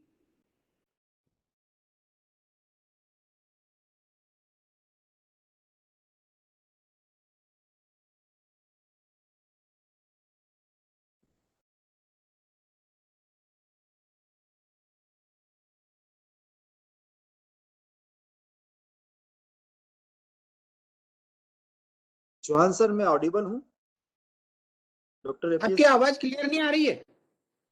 अच्छा नाउ क्लियर सर। अरे अभी आ रही है। आ रही है सर। चलिए ठीक है। चलिए तो योगा दिवस की हमने तैयारियां शुरू करी है 100 दिन से और ये आयुष विभाग भारत सरकार आयुष विभाग मध्य प्रदेश शासन की ओर से भी हमारे पास निर्देश आए हैं उनको हम पालन कर रहे हैं। और अभी चूंकि ये कठिन समय है छात्र लोग वापस से अपने घर की तरफ हैं घर चले गए हैं और वहां से वो लोग भी अपना योगदान दे रहे हैं। योग से निरोग कार्यक्रम मध्य प्रदेश शासन की एक बहुत ही महत्वाकांक्षी योजना है जिसमें कि किस तरह से हम कोविड पॉजिटिव पेशेंट जो कि माइल्ड या मॉडरेट लेवल पे है घर पे ये होम आइसोलेशन में है या क्वारंटाइन सेंटर में उन लोगों को कैसे योगाभ्यास कराना है उसमें हमारे यहाँ के बच्चे भी जुड़े हुए हैं उनकी ट्रेनिंग हुई है। ये सारा मध्य प्रदेश शासन का बहुत अच्छा एक स्टेप है। अब हम इसी जो आज हम वेबिनार ले रहे हैं अगला वेबिनार 15 तारीख को है। इसमें हमारे पास 2 अंतर्राष्ट्रीय स्तर के योगाचार्य हैं। एक हैं डॉक्टर श्री अनिल सरोदे साहब ये योग विशेषज्ञ हैं विवेकानंद योग निडम ग्वालियर के। ये अंतर्राष्ट्रीय ख्याति प्राप्त योग विशेषज्ञ हैं। ये छात्रों के लिए विशेष रूप से बताना चाहूंगा कि युवाओं के संपूर्ण विकास में योग की भूमिका पर ये अपना व्याख्यान देंगे। तो मैं छात्रों से अनुरोध करूंगा कि इस सेमिनार को इस वेबिनार को विशेष रूप से आप इसमें सम्मिलित हुए और देखिए कि हम कैसे अपना विकास संपूर्ण विकास कर सकते हैं। जैसा अभी डॉक्टर राहुल पाराशर जी ने बताया कि केवल फिजिकल एक्सरसाइज से ही विकास नहीं होगा संपूर्ण विकास हमें कहीं ना कहीं हमारा भावात्मक, हमारा मानसिक, हमारा आध्यात्मिक विकास की भी आवश्यकता होगी। तो डॉक्टर अनिल सरोदे साहब हमारे पास साथ रहेंगे 15 तारीख को। इसी प्रकार अगले उस 15 तारीख को 2 स्पीकर रहेंगे। दूसरे वक्ता है डॉक्टर रीता शर्मा, जो कि बीएमएस हैं, आयुर्वेदाचार्य हैं, और उन्होंने योग में एक कहना चाहिए कि बहुत ही एक उच्च स्तर का एक प्रवीणता हासिल की है। एमए किया है योग में। वो भारतीय संस्कृति शिक्षिका है, वो जापान में। वो योग, वेद, आयुर्वेद, हिंदी और संस्कृत के प्रसार प्रचार के लिए जो भारत सरकार विदेशों में अपने प्रतिनिधि भेजती है, उसके तहत वे भारतीय दूतावास टोक्यो जापान की ओर से वो जापान में रह रही हैं, और हमारी संस्कृति, हमारी जो सनातन जीवन शैली है, उसके बारे में वहाँ लोगों को प्रशिक्षित करती हैं। तो 15 तारीख को जो हमारा वेबिनार होगा, उसमें वे भी उद्बोधन देंगी। उनका विषय रहेगा महामारी में प्राणायाम की प्रासंगिकता एवं श्वसन तकनीक। जैसा अभी डॉक्टर राहुल पाराशर जी ने बहुत सरल शब्दों में बताया कि हम लोग श्वास प्रश्वास करते रहते हैं, पर अगर हम उसी को ऑब्जर्व करने लगे तो प्राणायाम हो जाता है। उसी को हम ऑब्जर्व करने लगे, वो प्राणायाम हो जाता है। तो इस पे हम और एक डीपर सेंस में डॉक्टर रीता शर्मा हमें बताएंगी। तो मैं छात्रों से भी अनुरोध करूंगा कि वे उस दिन विशेष रूप से उपस्थित रहें, और ये हमारे बहुत बड़े योग विशेषज्ञ, इनके ज्ञान का, इनके अनुभव का हम लोग फायदा उठाएं। और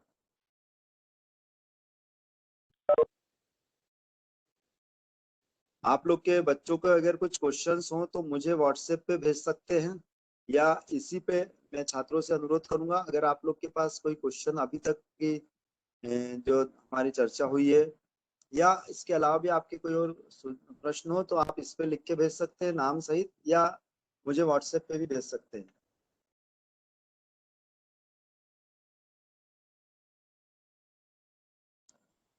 नायक सर। सर राहुल जी जुड़ रहे हैं क्या? मेरी बात हुई थी, वो शायद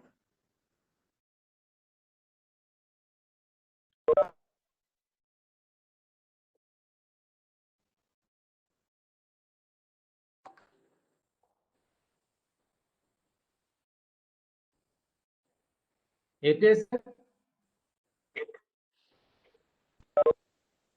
हाँ नायक जी।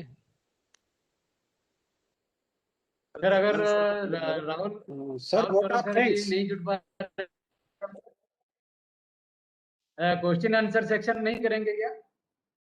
क्वेश्चन आंसर सेशन अभी चैट बॉक्स में, या सीरीज जी के पास अगर व्हाट्सएप पर आए हो तो सीरीज मेरे जी अभी। पास है क्वेश्चंस जो हाँ, मेरे पास व्हाट्सएप पे आए हैं, तो मैं वो पूछ उनका लूंगा, पर सर आए तो फिर उसके बाद हो पाएगा। नहीं, सीरीज जी आप ही आंसर नहीं करो।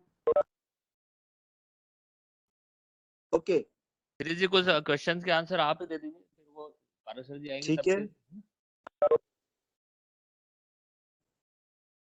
मैं थोड़ा सा, क्योंकि मुझे ऐसा लग रहा है जो भी प्रॉब्लम हुई है वो कुछ एक्सटेंसिव प्रॉब्लम है, और इतना देर लग रही है, तो शायद हो सकता है और भी देर लगे। तो अपन इस समय को सदुपयोग करते, मैं एक बार उनके जो उन्होंने अभी तक कुछ जो बातें बताई हैं उसको समराइज कर रहा हूँ, वो मुझे अच्छी लगी हैं, तो बच्चे भी उसको ध्यान से सुने। उन्होंने स्वास्थ्य चतुष्क की बात करी कि सबसे पहले क्यों दिया गया, मतलब आयुर्वेद का मूलभूत सिद्धांत स्वस्थ कैसे रहना यही है ना।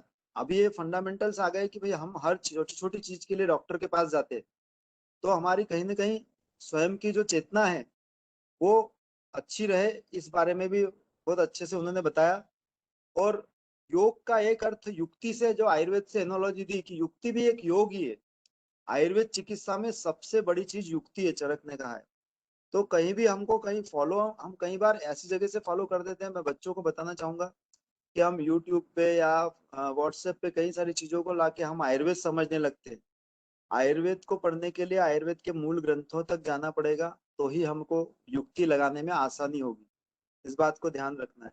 और हितायु और उन्होंने यम की जो एनालॉजी बताई है वो भी मैंने पहली बार सुनी और बहुत अच्छा लगा वो भी। और नियम के बारे में भी अच्छा बताया। मुद्राओं का जो हम लोग आमतौर पे समझते हैं, उन्होंने कुछ मुद्राएं जो बताई वो नृत्य मुद्राएं। राहुल पाराशर जी जुड़ रहे हैं सर राहुल पाराशर जी जुड़ रहे हैं। जी सर सर। वो जुड़ जाते हैं। चलिए सो हम क्वेश्चन आंसर बाद में करते हैं। हाँ, स्वागत है सर आपका पुनः। आप चालू करिए। डॉक्टर आशीष सर धन्यवाद आप सर। यहीं से बता सकते हैं? चलिए ओके। ठीक है, मुझे लगता है सर आप शेयर वाली पोजीशन तो मुझे नजर आ नहीं रही है, ये आप दिखाई दे रही है?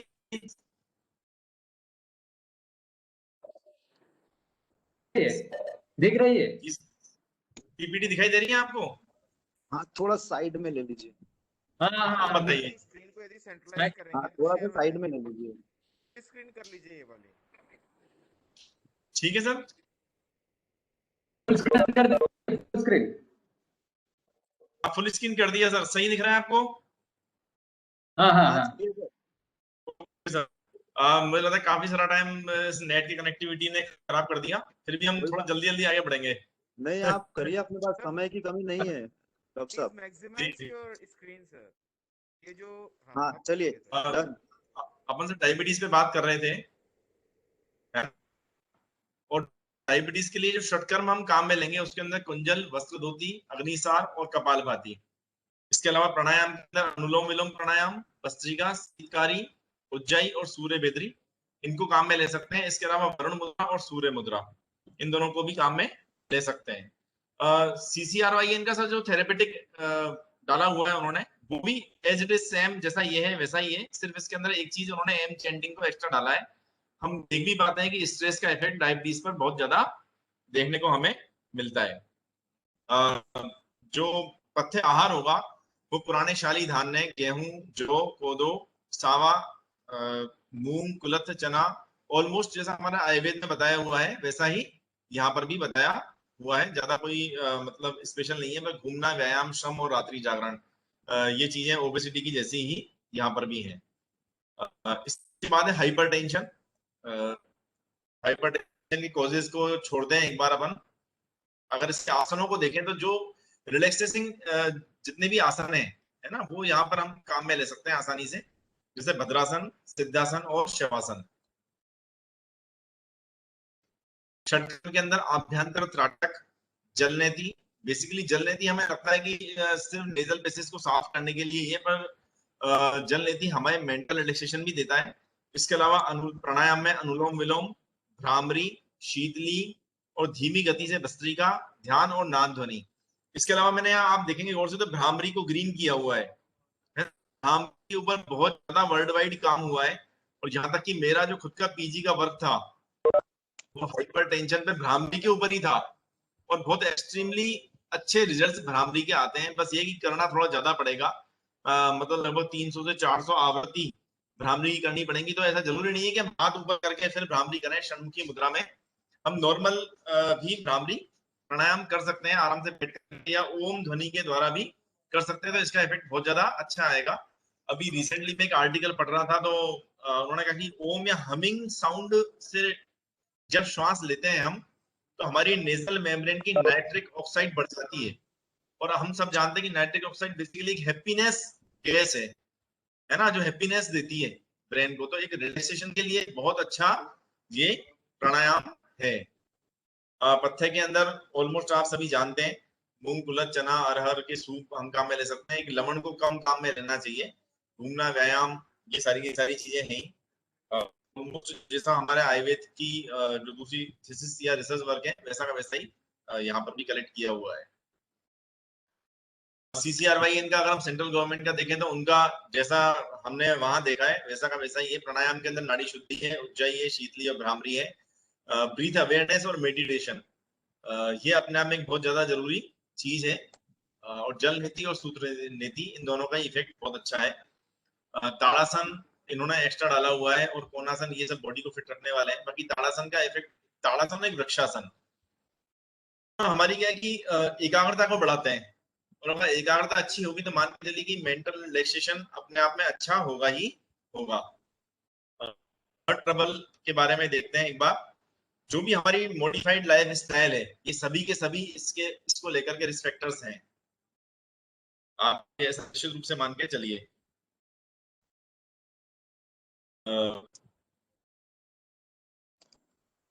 अगर इससे रिलेटेड हम वो देखते हैं, आसन देखें तो भद्रासन है, सिद्धासन है और आसन है। इसके अलावा ताड़ासन और वृक्षासन, इसके बारे में जस्ट हमने अभी पहले बात की है। ये भी हृदय रोगों से हमारी रक्षा करता है। षट कर्म के अंदर आभ्यंतर त्राटक है। प्राणायाम के अंदर अनुलोम विलोम, भ्रामरी, शीतली और धीमी गति से भस्त्रिका, ध्यान और नाद ध्वनि। मुद्रा में शून्य मुद्रा और अपान वायु मुद्रा, इन दोनों मुद्रा का उपयोग किया जा सकता है। इसके अलावा जो पथ्य आहार है वो प्राणीशाली धान्य, गेहूं, जौ, कोदो, सावा, मूंग, कुलथ, त्रिफला, सरसों का तेल, शहद, पत्तेदार सब्जियां, के पत्ते का शाक, मतलब पहले भी कहा, ये सारा वो पत्ते हैं जो कहीं ना कहीं हमें योग की संहिता में मिलता है। और उन्होंने एक कंप्लीट लिस्ट जैसी दे दी कि ये काम ऐसे ऐसे काम में लें। मतलब इन सब चीजों को एक योगी पुरुष को खाना चाहिए। जैसे प्राणायाम के लिए लिखा हुआ है कि जब प्राणायाम करें तो नित्य क्षीर आज्य भोजनम, मतलब दूध और घी। बहुत सारा आहार, डाइट या लाइफस्टाइल मैनेजमेंट योग के ग्रंथों में भी देखने को हमको मिलती है। ये एक आपको स्लाइड नजर आ रही होगी, ये थेरेपेटिक प्रोटोकॉल है योग का, और सामने आप इसके अंदर टाइमिंग भी देख पा रहे होंगे कि योगिक प्रयास आप 1 मिनट के आसपास करें, शोधन क्रिया दिन में 2 बार करें, बार करें, चाहे जलनीति करें या कुंजल, कुछ भी। इसके अलावा जो कुछ भी सूक्ष्म व्यायाम है, आसन है और प्राणायाम है, ये टेबल मैंने जस्ट इसलिए बनाई है कि टोटल 45 मिनट्स का प्रोटोकॉल है। तो एक तो जो हम लोग सुनते हैं ना कि भाई बस आप ये 2 आसन कर लिया करो, ये प्राणायाम कर लिया करो। देखिए ऐसे ऐसे लोग हैं जो 1200 बार टाइम्स भस्त्रिया करते हैं, कपालभाति करते हैं, धीरे धीरे प्रैक्टिस करके बढ़ाएं, पर उस लेवल पे जाने के बाद उनका थेरेपेटिक इफेक्ट आना शुरू होता है बॉडी पे।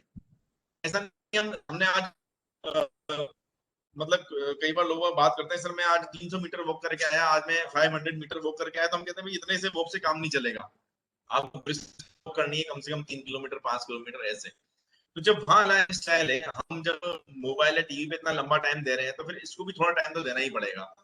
ये टेबल तो मैंने जस्ट इसलिए डाली है ये योगा प्रोटोकॉल की, ये है शायद MD-NIY का योगा प्रोटोकॉल है हर डिजीज को लेकर के ना, इसके अंदर दी हुई है, इसलिए मैंने ये डाला है कि हमें पता हो कि हम कोई भी आसन दें तो उसको कितना टाइम दें। अगर मान लीजिए चलिए पवन मुक्तासन ही हमें करना है, तो हम उसको 30 सेकंड्स करके फिर वापस 1 बार 2 बार 5 बार 10 बार करें। ऐसा नहीं एक बार पवन मुक्तासन कर लिया ठीक है, अब आप दिन भर के लिए कोई दिक्कत नहीं है करने के लिए, ऐसा नहीं है। वज्रासन कम से कम 15-15 मिनट दिन में 2 बार करें, सिंपल जस्ट बैठना है, उस टाइम पे हम ध्यान भी कर सकते हैं, ठीक है ना। कपालभाति करनी है तो उसके 40 के राउंड्स बताए हुए हैं, तो आप कम से कम उसके 10 राउंड्स तक उस आदमी को पहुंचाएं, तो निश्चित रूप से उसकी ओबेसिटी में, डायबिटीज में, इन पे मतलब एकदम डिजास्टर इफेक्ट नजर आएगा, आपको बहुत क्लियर कट इफेक्ट नजर आएगा वहां पर, ठीक है। इंसोम्निया, ये भी अब आजकल की प्रॉब्लम है। प्रॉब्लम किसकी वजह से? मोबाइल की वजह से। हम सब इसको जानते हैं, रात को 1-2 बजे तक मोबाइल देखते रहते हैं, करके वो हमारी स्लीप पैटर्न को डिस्टर्ब करता है। ये रिलैक्सेशन आसन ही है, जैसे शीर्षासन है। अगर ये नहीं हो तो फिर सर्वांगासन मैंने यहाँ डाला हुआ है, सर्वांगासन ज्यादा बेस्ट है। पद्मासन है, योग मुद्रासन है और हलासन है, तो काम में लिया जा सकता है। अनुलोम विलोम, भ्रामरी, शीतली, धीमी गति से भस्त्रिका, ध्यान और नाद ध्वनि। देखिए नाद ध्वनि एक बार पहले हाइपरटेंशन में भी हमने सुना है, यहाँ पर भी सुना है। हम अपनी खुद की भी नाद ध्वनि सुन सकते हैं, वो जैसा कि हम भस्त्रिका के अंदर सॉरी भ्रामरी में खुद की ध्वनि सुनते हैं, ओम चैंटिंग में ध्वनि सुनते हैं। इसके अलावा कोई बेल या एक बौद्ध धर्म के अंदर वो एक प्यारा सा काम में लेते हैं, जैसे एक साउंड निकालते हैं, फिर उस साउंड के ऊपर वो काफी बंद करते हैं तो उसका साउंड काफी लंबे टाइम तक रहता है। या घंटे की ध्वनि जो है ना, वहां पर हम मेडिटेशन करें, मतलब उस साउंड पर मेडिटेशन करें, तो वो भी वो नाद ध्वनि ध्यान है, ठीक है ना। यहाँ पर अगर भोजन तो जस्ट अपोजिट होगा, जैसा कि हमने पहले ओबेसिटी में देखा था कि नवीन धान्य, गौ, गेहूं, जौ की राब, माय, शीर, दुग्ध, शिरोभ्यंग, पाद्याभ्यंग, संवाहन, घूमना, व्यायाम और श्रम।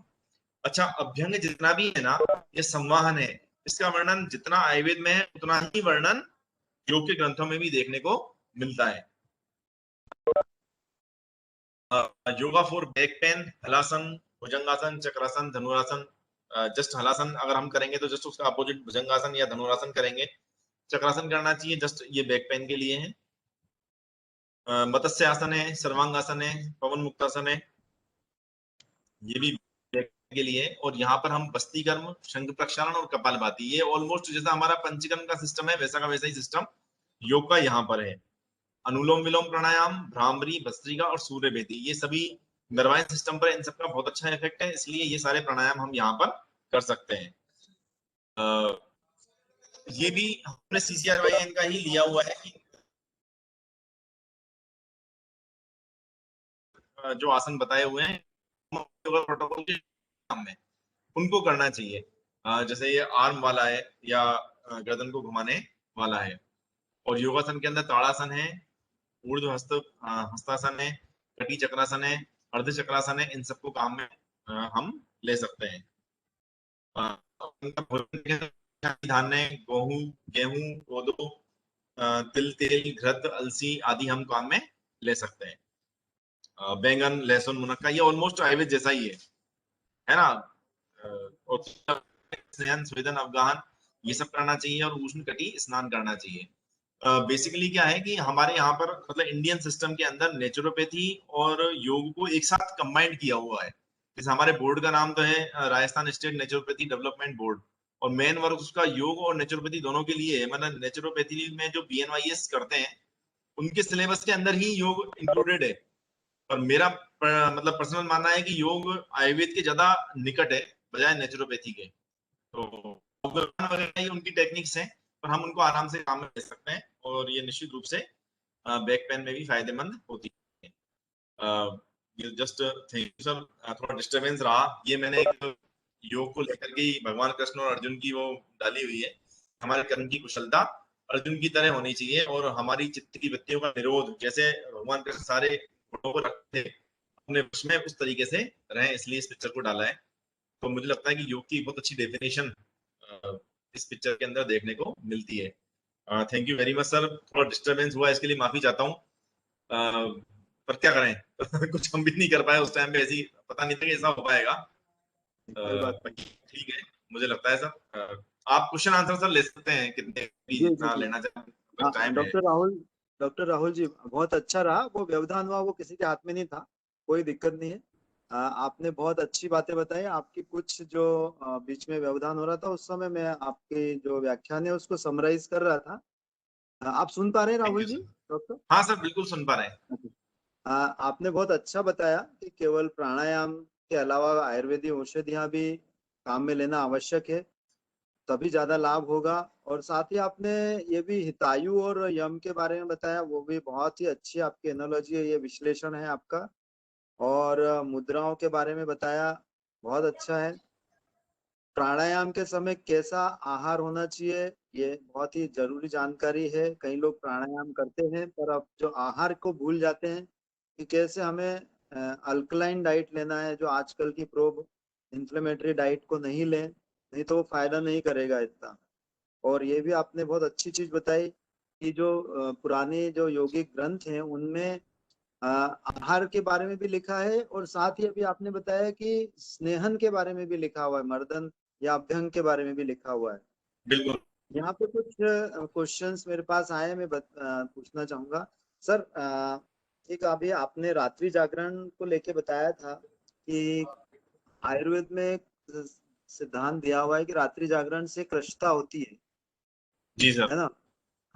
पर आजकल देखने में आता है कि रात्रि जागरण करने वाले बच्चे मोटे हो जाते हैं। तो मुझे जो लगता है वो मैं शेयर करना चाहूंगा, क्योंकि बच्चे भी हैं, बाकी तो सब आप लोग विद्वान हैं, कि आज से कई साल पहले जब संहिताएं लिखी गई थी तब घर में खाने को खाना बन जाने के बाद कुछ रहता नहीं था। पर आजकल जब बच्चे रात्रि जागरण करते हैं तो रात्रि में ही खाते हैं और मल्टीपल टाइम खाते हैं। तो जो असाम्यावस्था आती है वो विभिन्न तरीके से दोषों को बिगाड़ती है। तो मैं ये रेफरेंस इसलिए दिया कि आज के समय में रात्रि जागरण केवल जागरण नहीं होता है, वो मतलब कहना चाहिए कि लीजर टाइम में एंजॉय करते हैं उससे। वो किसी तरह का कोई बात व्रत से ज्यादा उसमें भोजन ज्यादा हो जाता है। तो आजकल के रात्रि जागरण से वजन बढ़ने की संभावना ज्यादा रहती है। जो मैंने अभी तक देखा है, कई बच्चे ओबेस रहते तो उन लोगों में ये देखने में आता है। और सर एक और क्वेश्चन था कि आमतौर पे डायबिटीज की जब बात होती है, मधुमेह की, तो आपने जो पथ्य बताया बहुत ही ज्यादा प्रासंगिक है, त्रिफला, शिलाजीत, और रात्रि जागरण भी आपने मेंशन किया था, तो इसलिए मैंने ये चीज मैंने क्वेश्चन रखा। एक आपने बताया मयूर आसन और अर्धमत्स्येंद्र आसन की बात की जाती है, और आमतौर पे ये आसन इतने आसान नहीं है कर सके कोई भी डायबिटिक, और खासतौर से वो प्रैक्टिस नहीं है। तो क्या ऐसे कोई सरल आसन है जो कि किए जा सकते हैं मधुमेह के रोगियों में? बिल्कुल सर, मैं एक एक करके, आपके आवाज आ रही है सर आपको? जी हाँ। एक एक करके आपके क्वेश्चंस, आप बहुत अच्छे क्वेश्चंस पूछे हैं। वैसे आप खुद बहुत विद्वान हैं और अच्छे प्रैक्टिशनर्स भी हैं हमारे सीनियर भी हैं। सर एक तो रात्रि जागरण जहाँ लिखा है ना, जिन जिन डिजीज में भी मैंने मेंशन किया है यहाँ पर, वो रात्रि जागरण जस्ट ऐसा नहीं है कि मोबाइल लिया या पिक्चर देख डाली पूरी की पूरी, हाँ, हाँ, है ना। वो रात्रि जागरण नहीं है। आप देखिए कि पहले के टाइम पर जिस रात्रि जागरण में था, तो ज्यादातर जो गार्ड्स होते थे ना, मतलब चाहे किले की रखवाली करने वाले हों या महल की रखवाली करने वाले हों, वो सारे के सारे रात्रि जागरण वाली पोजीशन में रहते थे। आप सही देखिए बात, उनकी बॉडी लैंग्वेज कितनी अच्छी होती थी। सही, नहीं वो अब बिल्कुल वो एक भाला पकड़ के मान लो रात भर खड़ा है तो खड़ा ही है। अब वो सही। हमारे यहाँ अभी रात्रि जागरण क्या हो रहा है कि हम मोबाइल को देख करके रात्रि जागरण कर रहे हैं, हाँ, खा तो भी वो रहे गलत है। सब। हाँ, इसके अलावा अगर ये तो हुई खाने पीने वाली बात, बाकी कुछ स्टडीज क्या है कि जो क्या बोलते हैं इसको, कॉल सेंटर्स रात में काम करते हैं ना, आप उन बिल्कुल। कॉल सेंटर्स के लोगों पर अगर स्टडी करेंगे तो आपको बहुत ज्यादा ओबेसिटी वहां नजर नहीं आएगी। वहां सिर्फ उन लोगों में ओबेसिटी नजर आएगी जो रात को बहुत ज्यादा कॉफी या चाय काम में ले रहे हैं। बेसिकली कहीं ना कहीं ले तो आहार ही रहे हैं, ओबेसिटी होना तो आहार से ही है, अपने आप तो होगा नहीं, कुछ ना कुछ बाहर से अंदर जाएगा तो बॉडी के अंदर वजन बढ़ेगा। तो अगर कोई प्रॉपर वे में रात्रि जागरण कर रहा है जैसा बताया हुआ है, तो फिर वो रात्रि जागरण उसकी उसकी मेद धातु को कम करेगा निश्चित रूप से, पहली चीज तो मुझे लगता है कि शायद रात्रि जागरण के लिए ठीक है। एक मधुमेह में आसनों के बारे में बात आई। देखिए सर, जो मयूर आसन है ना, ये तो टेक्सचुअल है, मतलब टेक्स्ट के अंदर लिखा हुआ है कि मयूर आसन मधुमेह का नाश करता है। हाँ, हाँ, ठीक है, अब लिखा हुआ है तो हमें भी स्लाइड्स में डालना जरूरी है। जी जी। अब दूसरी बात देखिए, मयूर आसन मैं खुद भी नहीं कर पाता, है ना, और हाँ, ना मैंने कोई कोशिश की ऐसी विशेष करने की। पर आप एक छोटी सी चीज को ठान ले कि मुझे मयूर आसन करना ही है, तो उसको कितना हाँ, वेट कम करना पड़ेगा अपना। मतलब हम किसी एक आसन को सिर्फ एक आसन ना समझे, उस आसन तक पहुंचने की भी तो प्रक्रिया उस आसन में ही आएगी। अच्छा, जी तो जी। मयूर आसन है या अर्ध मत्स्येंद्र आसन। अर्ध मत्स्येंद्र आसन तो आसान है, थोड़ा मतलब हो जाता है आसानी से। दूसरा ये कि आप पूरा न भी कर पाए तो आप कुल मिला करके आपको हमें अपने एब्डोमेन को ट्विस्ट करना है, चाहे लेफ्ट में करें चाहे राइट में करें। हम उसकी ट्विस्टिंग टेक्निक किसी भी काम में ले सकते हैं, जो भी काम में लेनी है। अर्ध मत्स्येंद्र आसन या पूर्ण मत्स्येंद्र आसन है, वो हाईली ट्विस्टेड है, वो तो बिल्कुल एकदम, है ना, बिल्कुल जैसे कपड़े को निचोड़ देते हैं वो वाली पोजीशन है, वो वाली, है ना। तो अगर हम उतना ना भी ले पाए, 50% तक भी पहुंच पाए, तो भी वो कुछ काम करेगा धीरे धीरे करके। आप देखिए 50 55 या 60 साल के एज के लोग भी जब धीरे धीरे प्रैक्टिस करते हैं तो 1 महीने में, 2 महीने में, 3 महीने में बहुत अच्छे आसन करने लग जाते हैं। अब डरने वाली क्या बात होती है कि हमारे यहाँ पर क्या है कि हम का मतलब ये समझते हैं कि जो मयूर आसन लगाएगा ना वही आसन का सबसे बड़ा आचार्य है। ये गलत बात है ना। जो वज्रासन में मान के चलिए कि अभी बहुत सारे लोग ऐसे हैं जो वज्रासन में भी नहीं बैठ पाते, जिनके मतलब लेडीज या जेंट्स के घुटनों के ऑपरेशन हो चुके होते हैं। और अभी मैं कुछ ऑर्थोपेडिक सर्जन से मिला, उन्होंने तो बिल्कुल मना ही कर दिया कि किसी भी आदमी को जिंदगी में ऐसा नहीं बैठना चाहिए, है ना, वज्रासन में नहीं बैठना चाहिए। मतलब वो तो जैसे हम लोग कहते हैं ना कि डायबिटीज वाले को दही नहीं खाना चाहिए, ऐसे बोलते हैं कि साहब किसी घुटने सही रखने अपने जीवन में तो वज्रासन में कभी ना बैठे। और हमारे यहाँ वो ऐसा आसन है जिसको आप सुबह से लेकर रात तक कर सकते हैं। ऐसा अंतर सही क्यों बात। हुआ? ऐसा अंतर इसलिए हुआ सर कि हमारा बच्चा जब स्कूल जाता है तो 8 घंटे बेंच पर बैठता है पैर लटका करके, जबकि आज से 200-500 साल पहले या हम जब पढ़े थे तब भी स्कूल में नीचे जमीन पर बैठते बैठा थे। करते थे। तो कितनी देर तक हमारी मतलब पैर को बेंड रखने की प्रैक्टिस कितने टाइम की थी और अब कितने टाइम की रह गई? हम खुद अपनी सही प्रैक्टिस है। को चेंज कर रहे हैं ना, खुद ही अपनी प्रैक्टिस को चेंज करते जा रहे हैं। तो धीरे-धीरे क्या हुआ कि फिर हमें लाइफस्टाइल भी वैसी मैनेज करनी पड़ी। हमें तो हमने कभी भी मतलब मैं सर आपको बता रहा हूँ सही-सही, मैंने बहुत लेट आफ्टर मैरिज बहुत लेट मैंने मैगी खाने की शुरू की है। ठीक है ना? उससे पहले मैंने बचपन में कभी मैगी नहीं खाई। पर अब बच्चे तो शुरू से खा रहे हैं ना। सही बात। ठीक है ना सर? तो अब ठीक ठीक। अब वो तो टीवी पे एडवर्टाइजमेंट आ रहा है तो खा रहे हैं, मैं क्या कर अब मैं क्या आप भी क्या कर सकते हैं? अपन कुछ भी नहीं कर सकते। सही बात। सही है। तो सर एक और ऐसा नहीं क्वेश्चन। है हाँ चलो। Please please. मतलब मयूर आसन या कोई टिपिकल आसन है तो हम उसकी आस की दूसरी उनको देखना चाहिए कि हम उसकी सिमिलर क्या आसन कर सकते हैं, उस पोस्चर को कहाँ तक पहुंचा सकते हैं। जी जी। परसेंट उस हाँ, आसन को हम क्योर करके दिखाएं ऐसे कि भाई ये हमने करके दिखा दिया तो वो जस्ट एक डेमोन्स्ट्रेशन जैसा हो गया, उसका थेरेपेटिक इम्पैक्ट कितना आ रहा है ये कोई रीड नहीं करता इस चीज को। ये है सर बात। अभी आपने कॉल सेंटर की बात करी, ये बहुत ही अच्छा है क्योंकि वहां पे कई बार क्या फोर्स फीडिंग भी कराया जाता है और फास्ट फूड ही दिया जाता है उनको, जी और वो आज के टीनेजर्स ज्यादा रहते हैं।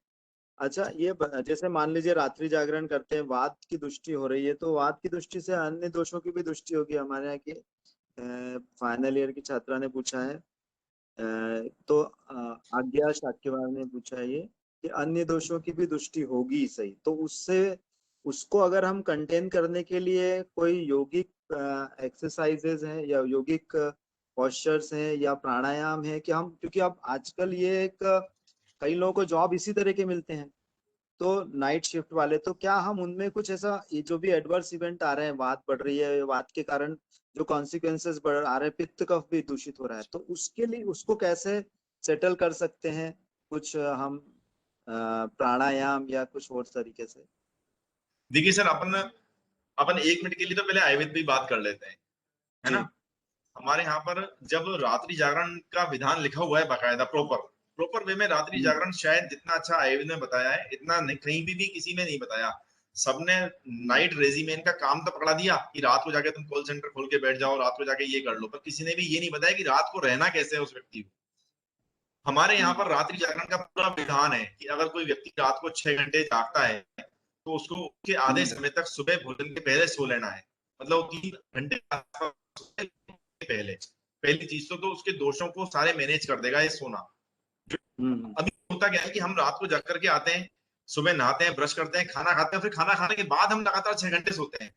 जो लाइफ स्टाइल है वो तो गलत हो गई ना। हमारे हम्म, आचार्य कहते हैं कि आप रात्रि को जगे हैं तो पहले आप थोड़ा फ्रेश फ्रेश होके बात का अनुलोमन करके और पहले सो लो, फिर सही है। भोजन करो। तो ठीक। एकदम हम प्रॉपर वे में रात्रि जागरण ही नहीं कर रहे तो फिर दोषों का प्रकोप होना ही होना है। दूसरा देखिए सर, बात बिल्कुल। का प्रकोप है ना सिर्फ 2 हम्म, तरीके से होता है, मतलब ये यूनिवर्सल ट्रुथ है आयुर्वेद का कि हम्म, बात का प्रकोप सिर्फ 2 तरीके से होता है, या तो धातु क्षय से हुआ या फिर मार्ग अवरोध। मार्ग मार्ग अवरोध। अवरोध से होगा। हाँ, मार्ग अवरोध से होगा। तो रात्रि जागरण में एक तो उन लोगों को वातानुलोमन जरूर काम में लेना चाहिए कि उन लोगों की डाइट या कुछ ऐसा वो काम में लें कि उनको कभी भी कॉन्स्टिपेशन नहीं हो। जी जी। वो 5 या 6 बजे उठते हैं तो उठते ही वो एकदम फ्रेश होने के लिए चले जाएं। ये पोजीशन उनकी अगर बनी रहेगी तो उनको कोई प्रॉब्लम नहीं होगी, पहली चीज। इसके अलावा रात्रि जागरण से जिन दोषों का क्षय हुआ है ना, उसके लिए आराम से वो चाहे तो सूर्य विधि प्राणायाम कर लें, चाहे तो कोई भी रिलैक्सेशन में लें, आराम हम्म, से वो इसको कॉम्बैट कर पाएंगे और थोड़ी बहुत अपनी डाइट कंट्रोल कर लें। कोई भी उष्ण स्निग्ध भोजन काम में लें तो वो उनका कंट्रोल हो जाएगा, वो दिक्कत जी नहीं जी। आएगी। बहुत अच्छा। पर अगर सर। रात्रि जागरण करें तो फिर वो आयुर्वेद के मेथड से ही करें रात्रि जागरण। जी जी जी बिल्कुल। सर एक और ये था कि जैसे हाइपोथायराइडिज्म तो एक बहुत ही, मतलब कहना चाहिए कि हाउस होल्ड कैरेक्टर है, हर घर में एक पेशेंट है उसके अपन जी ज्यादा। ये हाइपरथायराइडिज्म अभी खास तौर से फीमेल्स में ज्यादा देखने में आ रहा है, तो इसके लिए कुछ उपाय, यौगिक हाइपोथायराइडिस पे प्रोटोकॉल में। हाइपरथायराइडिज्म। हाँ सर, हाइपोथायराइडिज्म पे सर अब तक लगभग 4 या 5 जगह पे काम हुआ है योग को लेकर के। और वैसे कॉमन 2 चीजें हैं, एक तो उज्जयी प्राणायाम है ना, और दूसरा है सर्वांगासन। दोनों का इफेक्ट हाइपोथायराइडिज्म पे ठीक ठीक देखने को मिला है, उज्जयी प्राणायाम का और सर्वांगासन का। ठीक है ना। इसके अलावा जो भी हमारी मेटाबॉलिज्म को बढ़ाने वाली एक्टिविटीज है वो कहीं ना कहीं हमारी थायराइड पे इफेक्ट करेंगी। की बात कर रहा हूँ, मैं आपको व्यवधान दे रहा हूँ, हाइपर की बात कर रहा हूँ मैं, जिसमें थायराइड का स्तर बढ़ जाता है और TSH का लेवल कम हो जाता है, हाइपर थायराइडिज्म। ठीक है सर, हाइपर थायराइडिज्म के लिए तो बहुत सिंपल है कि हम रिलैक्सेशन टेक्निक काम में लें। अच्छा अच्छा, जितनी भी है, जैसा हमने क्या बोलते हैं इसको, अनिद्रा का जो प्रोटोकॉल लिया है ना, वैसी डाइट और वैसा हम काम में लें तो हमें वो हाइपरथायराइडिज्म के अंदर उसका सही इफेक्ट नजर आएगा। जी जी सर, आपने एक बहुत अच्छी चीज बताई कि ओम के उच्चारण से नाइट्रिक ऑक्साइड बढ़ता है नेसल म्यूकोसा में, ये बहुत ही अच्छी चीज है। और एक चीज और में एक क्वेश्चन आया था कि कंसंट्रेशन के लिए आपने वैसे जो बैलेंसिंग एक्सरसाइज बताई है, वृक्षासन, ताड़ासन, ये भी बहुत काम के। इसके अलावा प्राणायाम में कुछ विशेष है कि जो कंसंट्रेशन बढ़ाए, क्योंकि अब बच्चे पढ़ते हैं पर कंसंट्रेशन कहीं ना कहीं कम रहता है और ध्यान धारणा ध्यान तक जाना इतना आसान नहीं है। तो इस तरह से हम प्राणायाम तक रह के भी हमारा कंसंट्रेशन बढ़ा सकते हैं। सर अगर कंसंट्रेशन बढ़ाने के लिए डायरेक्ट ही कोई हमें उपाय चाहिए तो सबसे सिंपल और सबसे अच्छा उपाय है त्राटक। ओके, कि त्राटक की हमें प्रैक्टिस करनी चाहिए। जिनकी आंखों में थोड़ी प्रॉब्लम ज्यादा है मान लो, तो वो दीपक वाला त्राटक नहीं कर सकते तो वो बिंदु त्राटक कर लें, मतलब एक अच्छी व्हाइट बॉल के ऊपर कोई डॉट बना करके और उस पर त्राटक कर लें। और जिनको नॉर्मल है, अच्छा रहता है, तो वो आराम से दीपक पर त्राटक करें। यहीं पर मेडिटेशन भी हो जाता है और इससे मतलब कम से कम 150-200 लोगों पर काम में लेकर के सर्वे की हुई है कि त्राटक 100% उन आदमी की IQ को बढ़ाता है और कंसंट्रेशन पावर को इंप्रूव कर देता है। मतलब मैंने प्रैक्टिकली ऐसा देखा है सर कि त्राटक अगर रेगुलर प्रैक्टिस की जाए तो आप आंख बंद करके भी होंगे तो आप ये बता सकते हैं कि आपके आसपास के एनवायरनमेंट में क्या क्या चेंजेस आ रहे हैं। अच्छा, तक हमारी कंसंट्रेशन पावर बढ़ जाती है बहुत है ना। अब हम क्या, कंसंट्रेशन पावर को आप मेमोरी से मत जोड़िए, दोनों थोड़ी डिफरेंट चीज है। कंसंट्रेशन पावर और मेमोरी में थोड़ा सा डिफरेंस है। हम ये सोचे कि हमने जो बुक पढ़ी है वो पूरी की पूरी हमें याद हो जाए, एक अलग चीज है। ठीक है ना। पर हमने जितना पढ़ा है, जितना समझा है, वो हम कम करके भी उसमें से कुछ अच्छी चीज निकाल पाए, ये कंसंट्रेशन है। बहुत सही। ठीक है ना।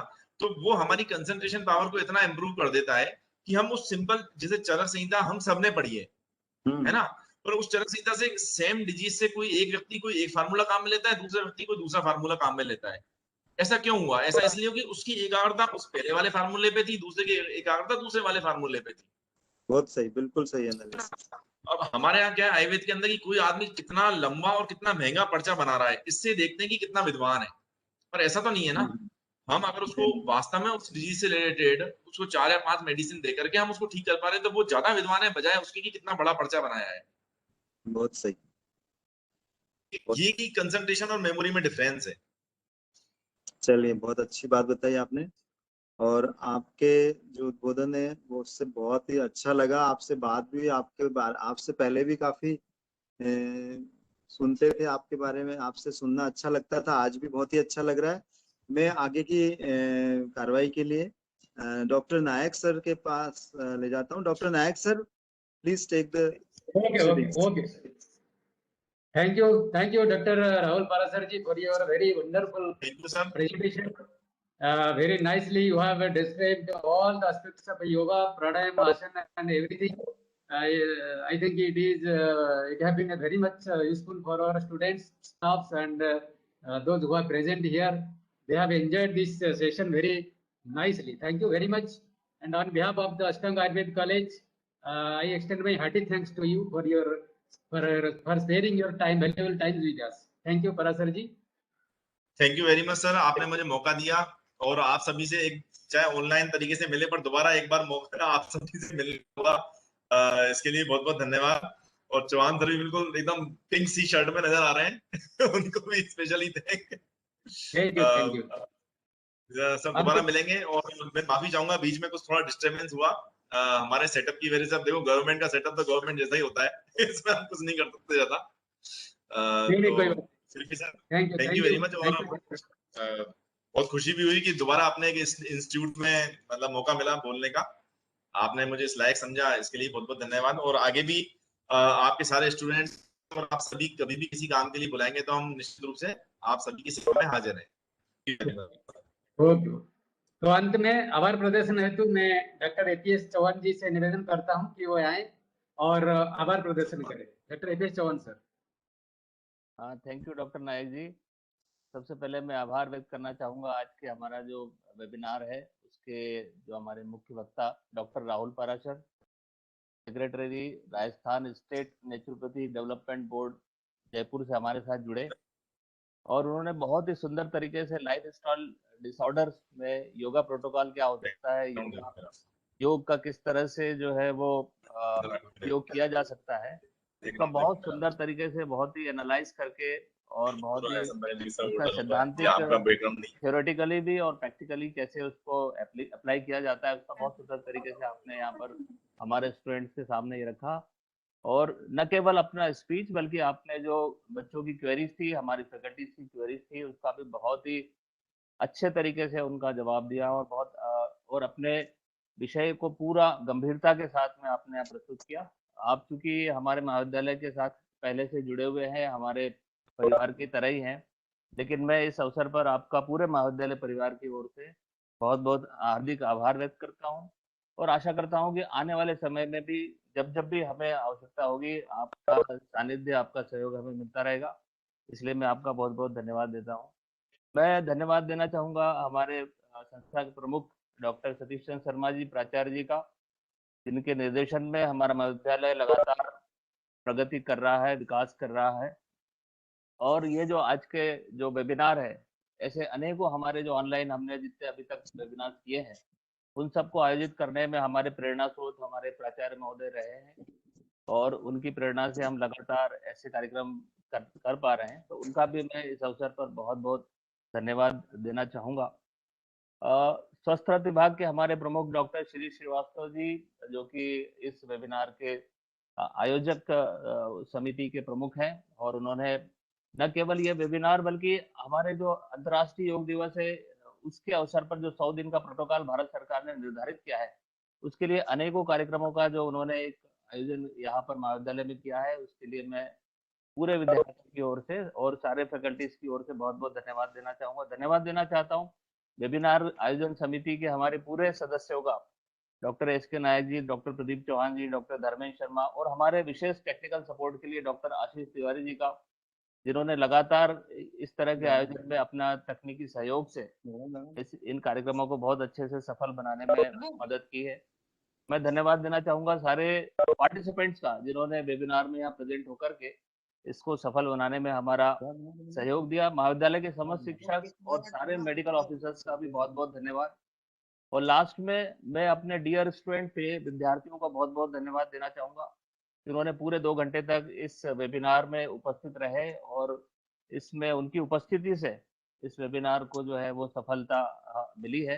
तो सारे विद्यार्थियों का भी मैं बहुत बहुत धन्यवाद देना चाहूँगा। अंत में एक बार पुनः आप सभी का बहुत बहुत धन्यवाद, हार्दिक आभार।